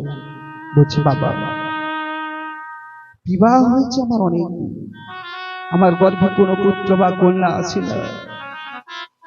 বলছে, ও মা, এর জন্য তোমার এত দুঃখ? বলছে, হ্যাঁ। বলছে, বেশ, আমি তোমাকে আশীর্বাদ করছি, আজ হতে তোমার গর্ভে আসবে কোন পুত্র বা কন্যা, যে হোক কিছু আসবে, বাড়ি ফিরে যাও। শোনো মা, ঠিক সময়ে তোমার ঘরে গিয়ে আমি তোমার পুত্র বা কন্যা যাই হোক না কেন নামটি কিন্তু আমি রেখে আসবো। বলছে, কবে রেখে আসবে? আমি রেখে আসবো 6 দিনের সূতিকা ঘরে, মা, যেটাকে আমরা সেটেরা ঘর বলি, সেদিনে কিন্তু নাম রেখে আসবো। বাড়ি ফিরে এলো মাধবী সুন্দরী। বাড়িতে ফিরে এসে একদিন যায়, 2 দিন, 3 দিন, 4 দিন করে 1 মাস, 2 মাস, 3 মাস করে 10 মাস, 10 দিন কেটে গেল। গর্ভে এলো এক শিশু কন্যা। গর্ভ হতে এলো এক কন্যা, ধরার বুকেতে অবতীর্ণ হয়ে যখন সে কন্যাটি বড় হয়েছে, ধর্মধ্বজ রাজা তখন সেই 5 দিনের মেয়েকে নিয়ে সারা কোলে নিয়ে সারা রাজমহলটা ঘুরছে আর গায়ে হাত বুলাচ্ছে, বলছে ওরে মা তুই কতদিন থাকবি আমার সংসারে, বিবাহ তো তোর দিতেই হবে, শ্বশুরের ঘরে তো তোকে যেতেই হবে। কোলে নিয়ে ঘুরছে আর গায়ে হাত বুলাচ্ছে। ফিরে এসে মাধবী সুন্দরীকে দেয়। মাধবী সুন্দরী তাকে নিয়ে ঘরে প্রবেশ করলে 6 দিন হয়ে গেল। 6 দিনের সুতিকা ঘরে, যেটাকে সেটারা ঘরে বলি, ওই সেটারা ঘরেতে এলো কে না সেই সন্ন্যাসী। সন্ন্যাসী এসে সেই কন্যাকে কোলে নিয়ে বলছে, শোন মা, আজ হতে আমি তোর কন্যার নাম দিলাম তুলসী। বলছে তোর কন্যার নাম দিলাম আমি তুলসী। তুলসী বলে ডাকে। তুলসী বড় হয় 1 মাস 2 মাস 3 মাস করে 10 মাস 10 দিন কেটে যায়। তুলসী পরের পর বড় হয়, এমনকি উপযুক্ত সময় তার বিবাহের জন্য পাত্র খুঁজছে চারিদিকে ধর্মধ্বজ রাজা। পাত্র কোথাও মিলল না। অবশেষে ওই তুলসীর বিবাহ হলো কোথায়, কার সঙ্গে?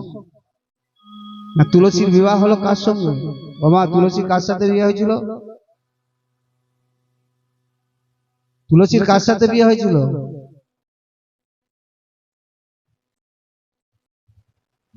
তবে শঙ্খচূড়ের সাথে বলতে কি লজ্জা পাচ্ছে? শঙ্খচূড়ের সাথে বিয়ে হয়েছিল। যে মাকে জিজ্ঞাসা করছিলাম, মা বলছে না, মানে টেনে টেনে বলছে শঙ্খচূড়ের সাথে বিয়ে হয়েছিল। তুলসীর সাথে যখন শঙ্খচূড়ের বিয়ে হয় তখন শঙ্খচূড় মনে মনে ভাবে, আমি তো দৈত্য কুলে জন্ম, আমি তো দৈত্য, তাহলে আমার স্ত্রী হচ্ছে সতী তুলসী। তাহলে আমার স্ত্রী যদি সতী তুলসী হয়, আমি যদি দৈত্য হই, তাহলে আমি একবার ভোলানাথের আরাধনা করি। যদি ভোলানাথের আরাধনা করে যদি ভোলানাথকে আমি জয়ী করতে পারি, আমি ভোলানাথের কাছে বর নেব যে আমাকে যেন স্বর্গ মর্ত পাতাল এই ত্রিভুবনে কেউ যেন মারতে না পারে।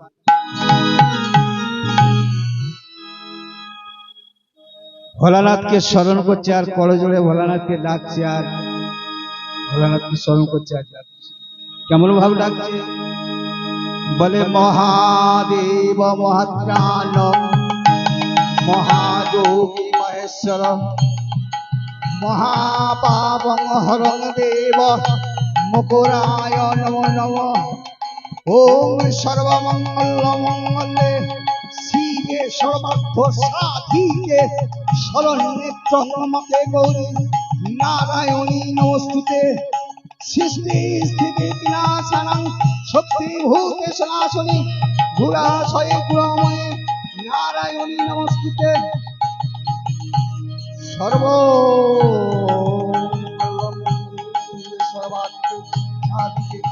শরণ্যে ত্রয়ম্বকে গৌরী নারায়ণী নমস্তুতে।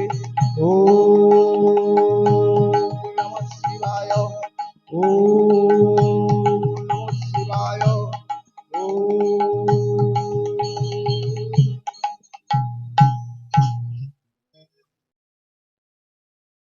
ভোলানাথকে যখন স্মরণ করেছে, ভোলানাথকে যখন একনিষ্ঠ মনে রেখেছে, ভোলানাথ তখন এসে হাজির হয়েছে ওই শঙ্খচূড়ের পেছনে। শঙ্খচূড়ের পেছনে এসে ডাকছে শঙ্খচূড়কে, শঙ্খচূড় শঙ্খচূড়। শঙ্খচূড় তখন পেছু দিকে তাকিয়ে দেখছে আমাকে কে যেন ডাকছে শঙ্খচূড় শঙ্খচূড় বলে। যখন পেছন দিয়ে দেখে না এক দেবতা, বলে কে তুমি? বলছে শঙ্খচূড় তুমি তো এই কিছুক্ষণ পূর্বে আমাকে ডাকছিল, আমি তোমার সেই আরাধ্য দেবতা, বলো তুমি আমার কাছে কি চাও? বলছে ভোলানাথ, আমি শুধু একটা বর চাই, আর দ্বিতীয় কিছু চাই না। বলছে কি চাও? না, স্বর্গ মর্ত পাতাল এই ত্রিভুবনে যেন আমাকে কেউ না মারতে পারে, আমাকে ওই অমরত্ব বর দাও।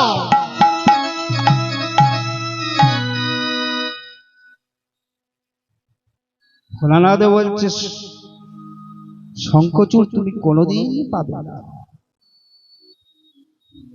তোমাকে যদি অমরত্ব বর দিই, তোমার হচ্ছে একে দৈত্য কুলে জন্ম। সতী তুলসী তোমার স্ত্রী, তোমাকে যদি অমরত্ব বর দিই, তুমি তো পৃথিবীতে কাউকে রাখবে না, তুমি ফিরে যাও, তোমাকে বর দেওয়া হবে না। বলছে ভোলানাথ, আমাকে যদি অমরত্ব বর না দিবে, আমি তোমার কোনো বর নেবে না, তুমি ফিরে যাও। ফিরে যা, ফিরে যা। বলছে ভোলানাথ, তুমি ফিরে যাও, আমি তোমার কোনো বর নেব না। ভোলানাথ আবার ফিরে গেল। শঙ্খচূড় আবার ধ্যানমগ্ন হলেন, আবার সেই ভোলানাথের ধ্যান করছে। ও নমঃ শিবায়, ওম নমঃ শিবায়, ওম নমঃ শিবায়।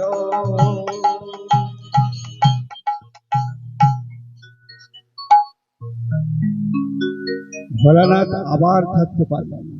ভক্ত ডাকলে ভগবান আসতে বাধ্য।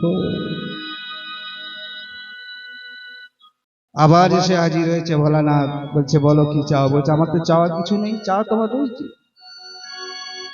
আমাকে যদি বর দিবে, ওই অমরত্ব বর দাও, ত্রিভুবনে আমাকে যেন কেউ না মারতে পারে। ভোলানাথ তখন মনে মনে ভাবছে, একে না দিলে কেউ ছাড়বে না।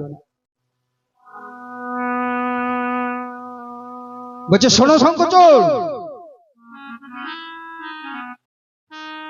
তোমাকে অমরত্ব বর আমি কোনোদিনই দেব না, তবে শোনো, একটা জিনিস তোমায় আমি দিয়ে যাই। কি না? তোমাকে আমি একটা ব্রহ্ম কবচ দিয়ে যাচ্ছি। এই কবচটা নিয়ে গিয়ে তোমার সতী তুলসী স্ত্রী বাম হাতে বেঁধে দেবে। বলছে দিলে কি হবে? না, যতদিন তোমার স্ত্রী সতী থাকবে, ততদিন তোমাকে স্বর্গ মর্ত পাতাল, তোমাকে ত্রিভুবনে কেউ মারতে পারবে না। আর যেদিন যেই মুহূর্তে যেখানে তোমার স্ত্রী অসতী হবে, সেখানে তুমি যেখানেই থাকো না কেন, সেখানেই হবে তোমার মৃত্যু।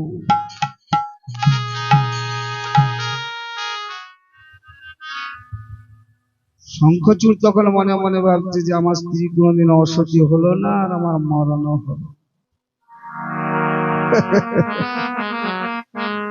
বাবা, অহংকার তো কারু কথা শুনবে না।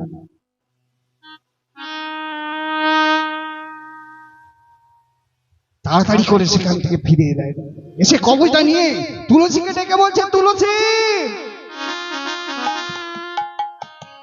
তুলসী তোমার বাম হাতটা দেখি। বলছে কেন? না, তোমার হাতে আমি একটা ব্রহ্ম কবচ বেঁধে দিয়ে যাচ্ছি। শোনো তুলসী, এই কবচটা হচ্ছে আমার মৃত্যুবান। আমার মৃত্যুবান তোমার কাছে গচ্ছিত রেখে যাচ্ছি, আর তোমাকে বলে যাচ্ছি, যেদিন যে মুহূর্তে তুমি অসতী হবে, সেদিন সেই মুহূর্তে আমি যেখানেই থাকি না কেন, আমার হবে সেখানেই মৃত্যু। যদি কোনোদিন আমার মৃত্যু হয়, আমি জানবো যে তুমি নিশ্চয়ই অসতী হয়েছো, তবেই আমার মৃত্যু হয়েছে।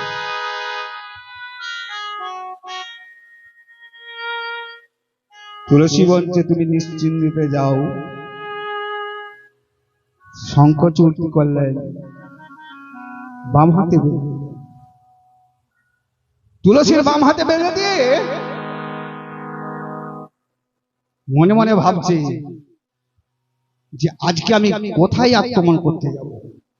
না, প্রথম দিনে যাই স্বর্গ রাজ্যে। স্বর্গেতে যে দেবতারা বসে বসে খাচ্ছে, তাদেরকে একবার হাত দিয়েছি।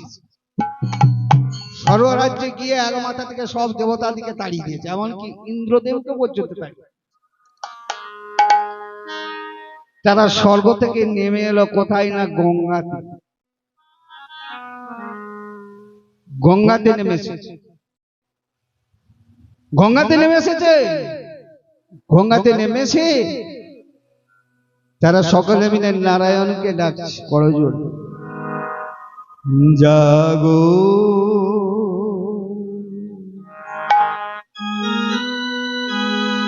গোলক বিহারী হরি আর না ঘুমাও, জাগো গোলক বিহারী হরে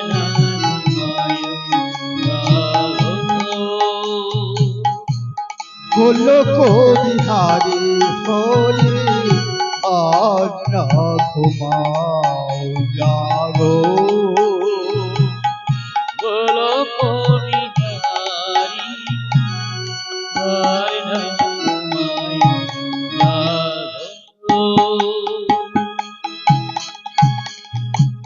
জাগো নবরঞ্জন হে মধুসূদন,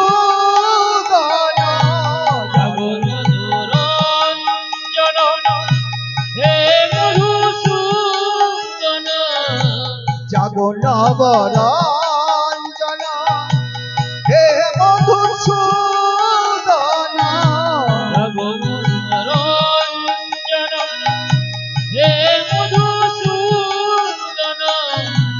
ওহে দয়া মন হরি গোলক বিহারী,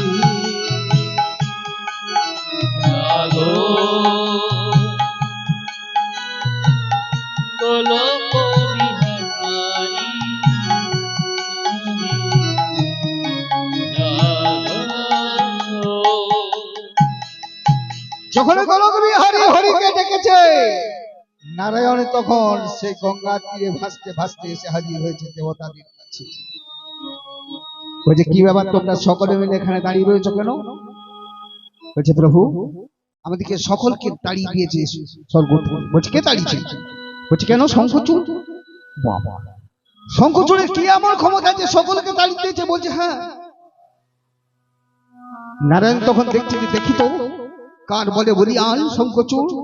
সে তখন ধ্যানমগ্ন হয়ে দেখছে যে ভোলানাথের বরে বলিদান, ভোলানাথের বরে বলিয়ান হয়েছে শঙ্খচূড়। দেবতাদিকে বলছে শোনো, তোমরা ফিরে যাও। কোথায়? কোথায়? বলছে কেন স্বর্গরাজ্যে? বলছে আবার যদি তাড়িয়ে দেয়? বলছে না, তাড়াবে না, আমি দেখছি ও কি করা যায়। ভোলানাথটা এমন বোকা নয় যে তাকে বর দিয়েছে বটে, গলি ফাঁকটা রেখে যায়। বর দিয়েছে বটে কিন্তু একটা ফাঁক রেখে গেছে। পেঁয়াজ ঠিক কষে গেছে, বর দিয়েছে কিন্তু পেঁয়াজ কষে গেছে। বাবা, যুগটাই তো পেঁয়াজে চলছে। বলে নাকি হাওড়ার পোলটা চারটে নাটের দ্বারাই রয়েছে, চারটে পেঁয়াজের। আমি জীবনে দেখিনি বাবু।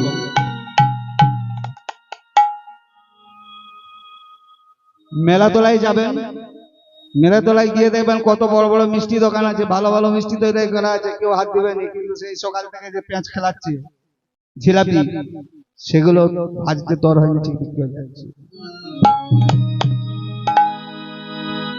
আমার যে গলায় মালাটা আছে না, এই মালাটার মধ্যেও একটা পেঁয়াজ আছে। তাহলে যুগটাই তো পেঁয়াজের যুগ।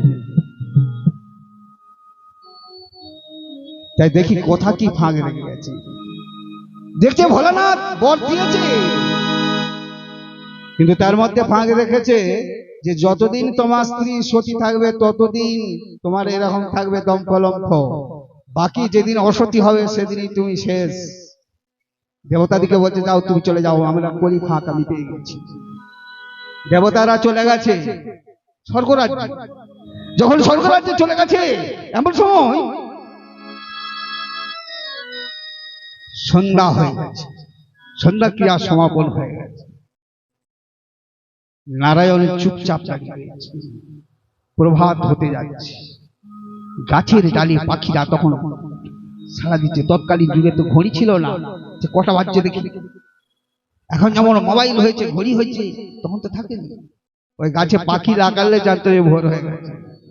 নারায়ণ তখন কি করলেন না, গাছটা নিচেটাই গাছটাকে লড়িয়ে দিয়েছে। দেওয়ার পরে পাখিগুলো উড়ে উঠে শঙ্খচূড় তখন মনে মনে ভাবছে যে তাহলে ভোর হয়ে গেছে, আমি এবার চলে যাই যুদ্ধ করতে।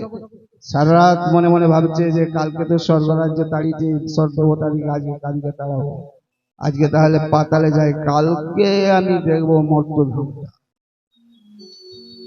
শঙ্খচূড় তখন কি করলেন না, সে যুদ্ধক্ষেত্রে চলে গেলেন আর বলে গেলেন কাকে, তুলসীকে বললো, তুলসী তুমি পুনশ্চ আবার শয়ন মন্দিরে থাকো, আমি চললাম রণক্ষেত্রে যুদ্ধ করতে।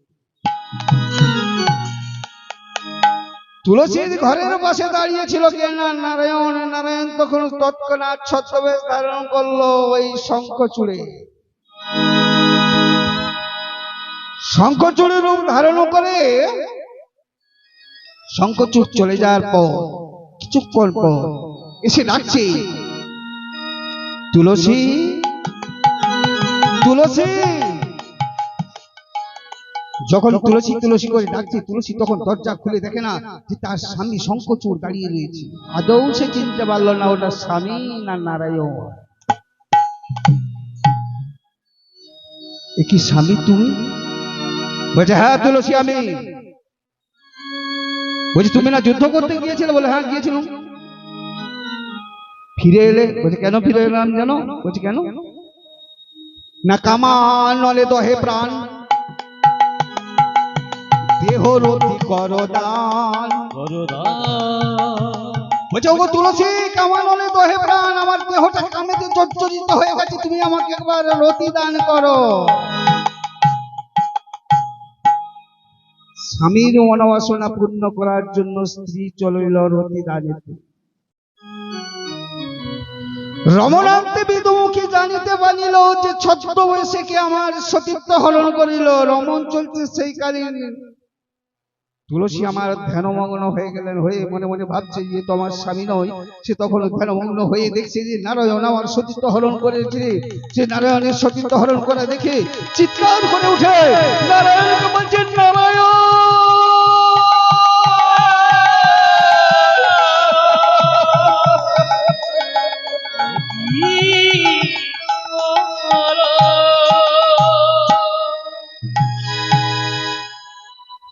কি প্রভু, কেন কেন তুমি আমার সতীত্ব হরণ করলে? নারীর একমাত্র অবলম্বন, তার সতীত্ব কেন হরণ করলে? করজোড়ে তখন নারায়ণ বলছে, ও তুলসী, আমি যদি তোমার সতীত্ব হরণ না করতাম তাহলে তোমার স্বামী শঙ্খচূড় স্বর্গ মর্ত পাতাল এই ত্রিভুবনে কাউকে রাখতো না, যার জন্য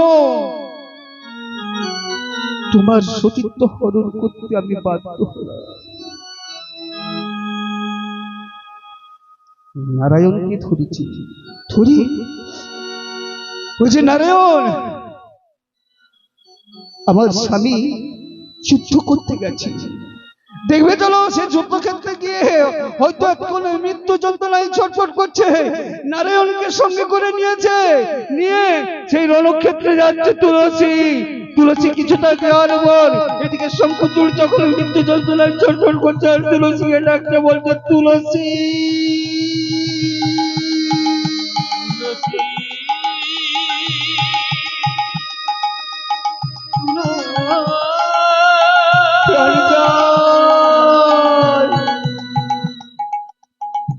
চিৎকার করে বলছে, তুলসী প্রাণ জয় জয় জয় করি।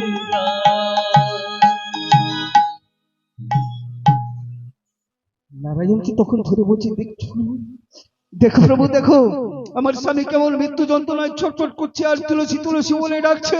আমি আমি কেমন করে সহ্য করবো স্বামীর মৃত্যু যন্ত্রণা? বলছে, তুলসী তোমাকে সইতে হবে, এটা তোমার স্বামীর পাপের ফল। তুলসী তখন কি করলেন না, তার ছুটে গেলেন সেই যুদ্ধক্ষেত্রে। তার স্বামী মৃত্যু যন্ত্রণায় ছটফট করছে মাটির উপরে। তুলসী তখন সেখানে গিয়ে সে মাটি থেকে তার স্বামীকে তুলে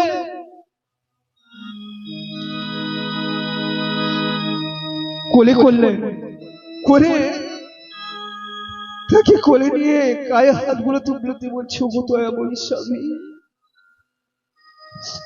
ইহ জন্মে তো তোমার আমি কিছু করতে পারলাম না, পর জন্মে যেন আমি তোমার মনের বাসনা পূর্ণ করতে পারি। তাই স্বামীকে কোলে নিয়ে বলে বলে এই জন্মে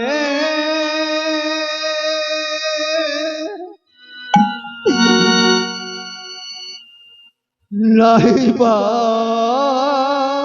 পিলা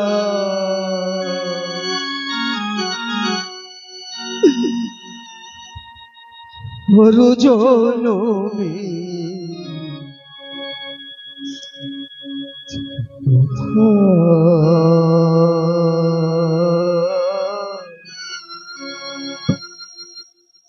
থাকবো তোমার আশা,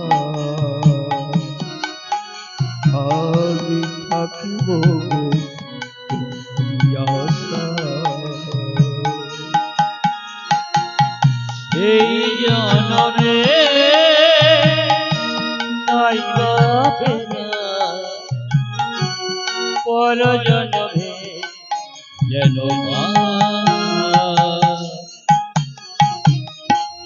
থাকিব তোমার আশা, আমি থাকিব তোমার আশা। বলে এই জনমে নাইবা পিলা পর জনমে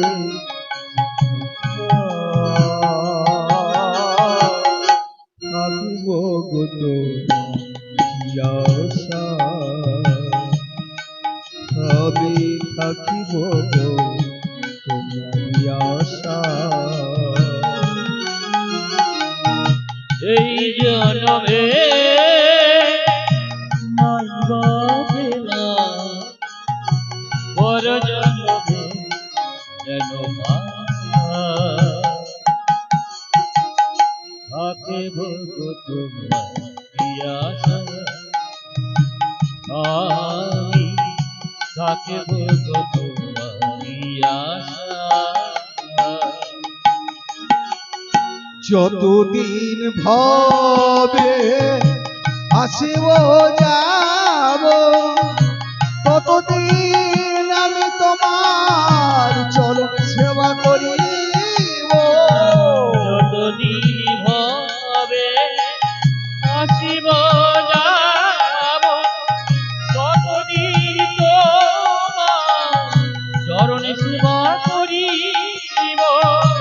যতদিন ভাবে আসিব যাব, ততদিন আমি তোমার চরণ সেবা করিব। যতদিন ভাবে আসিব যাব, ততদিন তোমার আমি চরণে সেবা করিব। বলে জনমে নাহিবা পেলা, পর জনমে থাকিব তোমার আশা, আমি থাকিব আশা।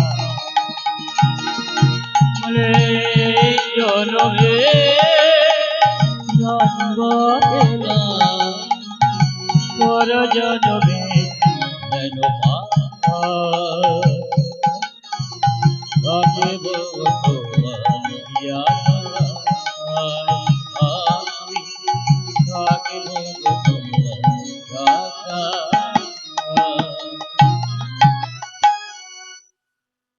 তাই তখন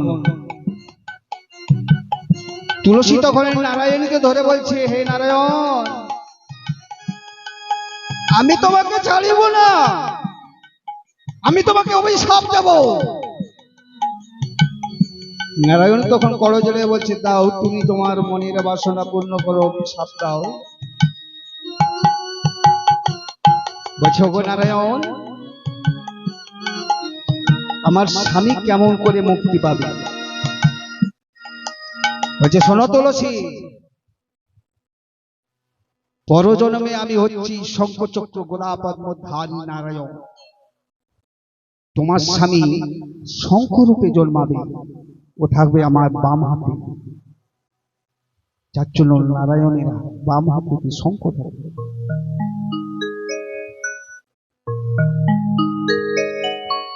আর তুলসী, তুমি যে আমাকে অভিশাপ দিয়ে বললে, দাও কি অভিশাপ দিলে? বলে, শোনো নারায়ণ, তুমি যেমন আমার সঙ্গে বা আমার সঙ্গে তুমি যেমন পাষাণের মতন আমাকে ব্যবহার করেছো, আমি তোমাকে অভিশাপ দিচ্ছি, পরজন্মে তোমাকে ওই পাষাণের শিলারূপে জন্মাতে হবে।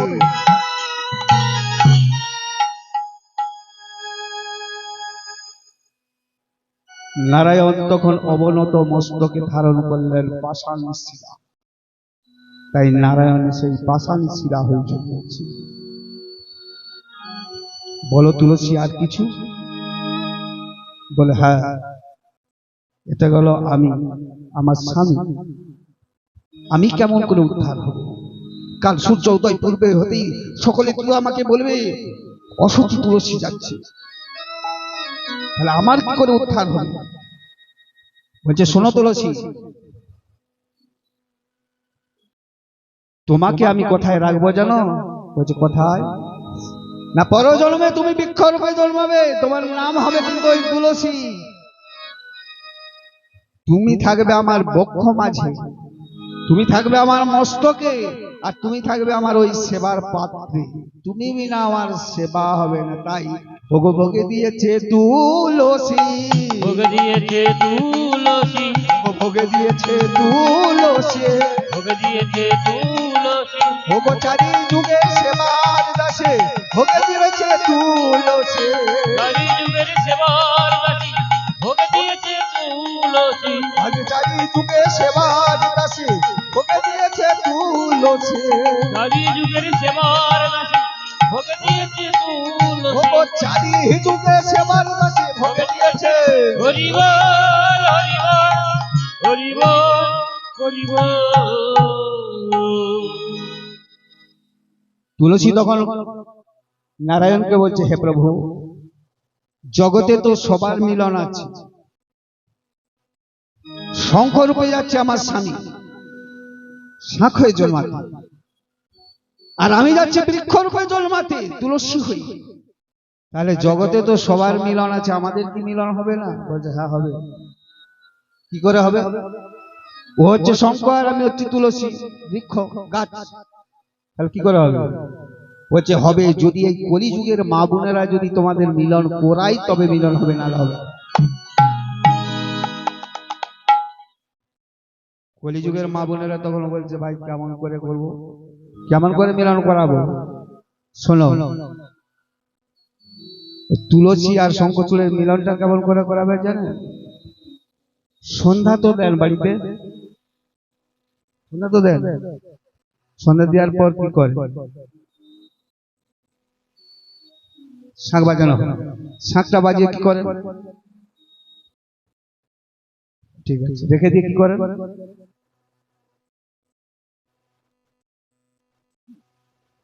ঠিক আছে, ওইটি করে। শঙ্খটাকে তুলসী তলায় রেখে বাড়িতে গিয়ে ঠাকুর নাম করলেন, করে এসে তারপর ওই শঙ্খটাকে তুলে দিলেন, কারণ তাদের মিলনের জন্য। তাই সেই তুলসী বিনা গোবিন্দ সেবা হবে না, যার জন্য ওই ভোগেতে তুলসী দিয়ে আর প্রভুর সেবার সামগ্রিক আয়োজন করছে। এমন সময় ভোগ মন্দিরে গিয়ে প্রভু তারা যে যারা শুনছেন বসেছে, কে কোন দিকে বসেছে?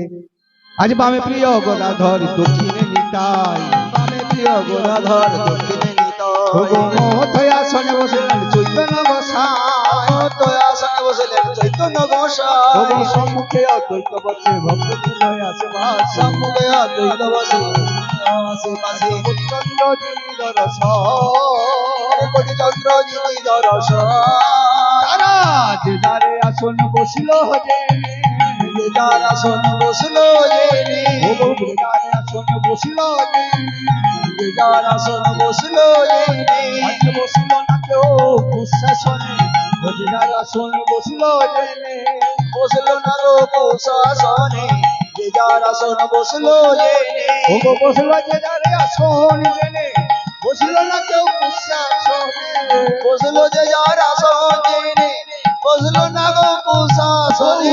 হরি হরি হরি বলে বলে দেয়ার আসন হরি বলে বল হরি বল হরি বল হরি বল। তাই যখন তারা যে তার আসন জেনে বসেছে, এদিকে সর্বগোস্বা আমি আমার নবভান্ডে তুলসী আর গঙ্গা বাড়ি দিয়ে ভোগের উপরে তুলসী দিয়ে যত্ন সহকারে প্রভুকে নিবেদন করছে। কেমন ভাব, গঙ্গা জল তো তুলসী দিয়া ভোগ, কইলা নিবেদন, গঙ্গা জল তুলসী দিয়া হইলে নিবেদন।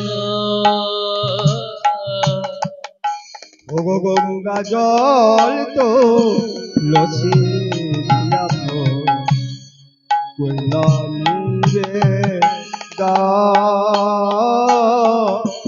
গঙ্গা জল তুলসী দিয়া হইলে নিবেদন। মনে আনন্দে ভজনে বসে শ্রী সচিনন্দন। আনন্দে ভজনে বসে শ্রী সচিনন্দন। আজ আনন্দে ভজনে বসেন শ্রী সচিনন্দন। মনের আনন্দে ভজনে বসে শ্রী সচিনন্দন। নম গোবিন্দায় নম নম গোবিন্দায় নম বলে, নম যাদবায় নম বলে, নম মাধবায় নম বলে, নম যাদবায় নম বলে, মাধবায় নম বলে, নম কৃষ্ণায় নম বলে, নম গোবিন্দায় নম বলে, নম কৃষ্ণায় নম বলে, গোবিন্দায় নম বলে, নম কৃষ্ণায় নম বলে, গোবিন্দায় নম বলে। কৃষ্ণায় নম বলে, গোবিন্দায় নম, কৃষ্ণায় নম বলে, গোবিন্দায় নম। আজ এত রস লইয়া প্রভু আনন্দিত মনে, এত রস লইয়া প্রভু আনন্দিত মনে, নিত্যানন্দে খাওয়াই দেয় পরম যতনে, আরে নিত্যানন্দে খাওয়ায় দেয় পরম যতনে। তখন নিতাই রঙ্গিয়ায় আমার আরে নিতায় রঙ্গিয়ায় আমার খাইতে খাইতে, ওগো ভালো ভালো তুলে দেয় প্রাণ করার মুখেতে, আরে ভালো ভালো তুলে দেয় প্রাণ করার মুখেতে। বলে খাওরে মেরো কানাইয়া, খাওরে মেরো কানাইয়া, খাওরে মেরো কানাইয়া, খাওরে মেরো কানাইয়া, ও বড় মিঠা লাগে হিয়া খাওরে মেরো কানাইয়া। বড় মিঠা লাগে হিয়া খাওরে মেরো কানাইয়া। ঘর কথায় আর বলবো না ভাই খাওরে মেরো কানাইয়া, ধর কোথায় আর বলবো না আর খাওরে মেরো কানাইয়া। ঘর কথায় আর বলবো না ভাই খাওরে মেরো কানাইয়া। ধর কোথায় আর বলবো না আর খাওরে মেরো কানাইয়া। ধর কোথায় আর বলবো না আর খাওরে মেরো কানাইয়া। জীবা ভোজনের ওই অবশেষ কহিতে না পারে, ভজনের অবশেষ কহিতে না পারি। আজ ভিকার হইয়া দিল শীতল বারে, ঘরে ভরিয়া দিব সুশীতল বারে, আজ ভিকার হইয়া দিল শীতল বারে। ভাণ্ডারে ভরিয়া দিল শশীতল বাড়ি। যখন ভোজন সাজিয়া প্রভু কইলেন না চমন, ভজন সারিয়া প্রভু কইলে না চমন। সুবর্ণ কণিকায় কইলেন গম্ভীর সুধর, সুবর্ণ কণিকায় কইলেন গুঞ্জের সধর। ভোগ আজ মনে সাজিয়া প্রভু বসলেন সিংহাসনে, আজ মন সারিয়া প্রভু সিংহাসনে। আমার কর্পূর তাম্বুল জগায় প্রিয় ভক্তগণে, আরে কর্পূর তাম্বুল জগায় প্রিয় ভক্ত করে। তখন মাল্য চন্দন লইয়া পণ্ডিত আনন্দিত মনে, চন্দন দিয়া বলি আনন্দিত মনে আমার শিব রঙের গলদেশে মালা পোড়ালো যতনে শিব রঙের কলদশে মালা পোড়ালো যতনে ওগো মাল্য চন্দন দিয়া পণ্ডিত আনন্দে বিভোরা মাল্য চন্দন দিয়া পণ্ডিত আনন্দে বিভোরা ওগো আকিনাতে নৃত্য করে বলে জয় জয় গোরা আঙিনাতে নৃত্য করে বলে জয় জয় গোরা আমি আকিনাতে নৃত্য করে বলে জয় জয় গোরা আঙিনাতে নৃত্য করে বলে জয় জয় গোরা ওগো আকিনাতে নৃত্য করে বলে জয় জয় গোরা আঙিনাতে নৃত্য করে বলে জয় জয় গোরা আঙিনাতে নৃত্য করে বলে জয় জয় গোরা তখন সময় জানিয়া স্বরূপ মঞ্চজীবী জালিয়া আলিয়া আর মতন আরতি করে বলে হর সে তো হইয়া রসিত হইয়া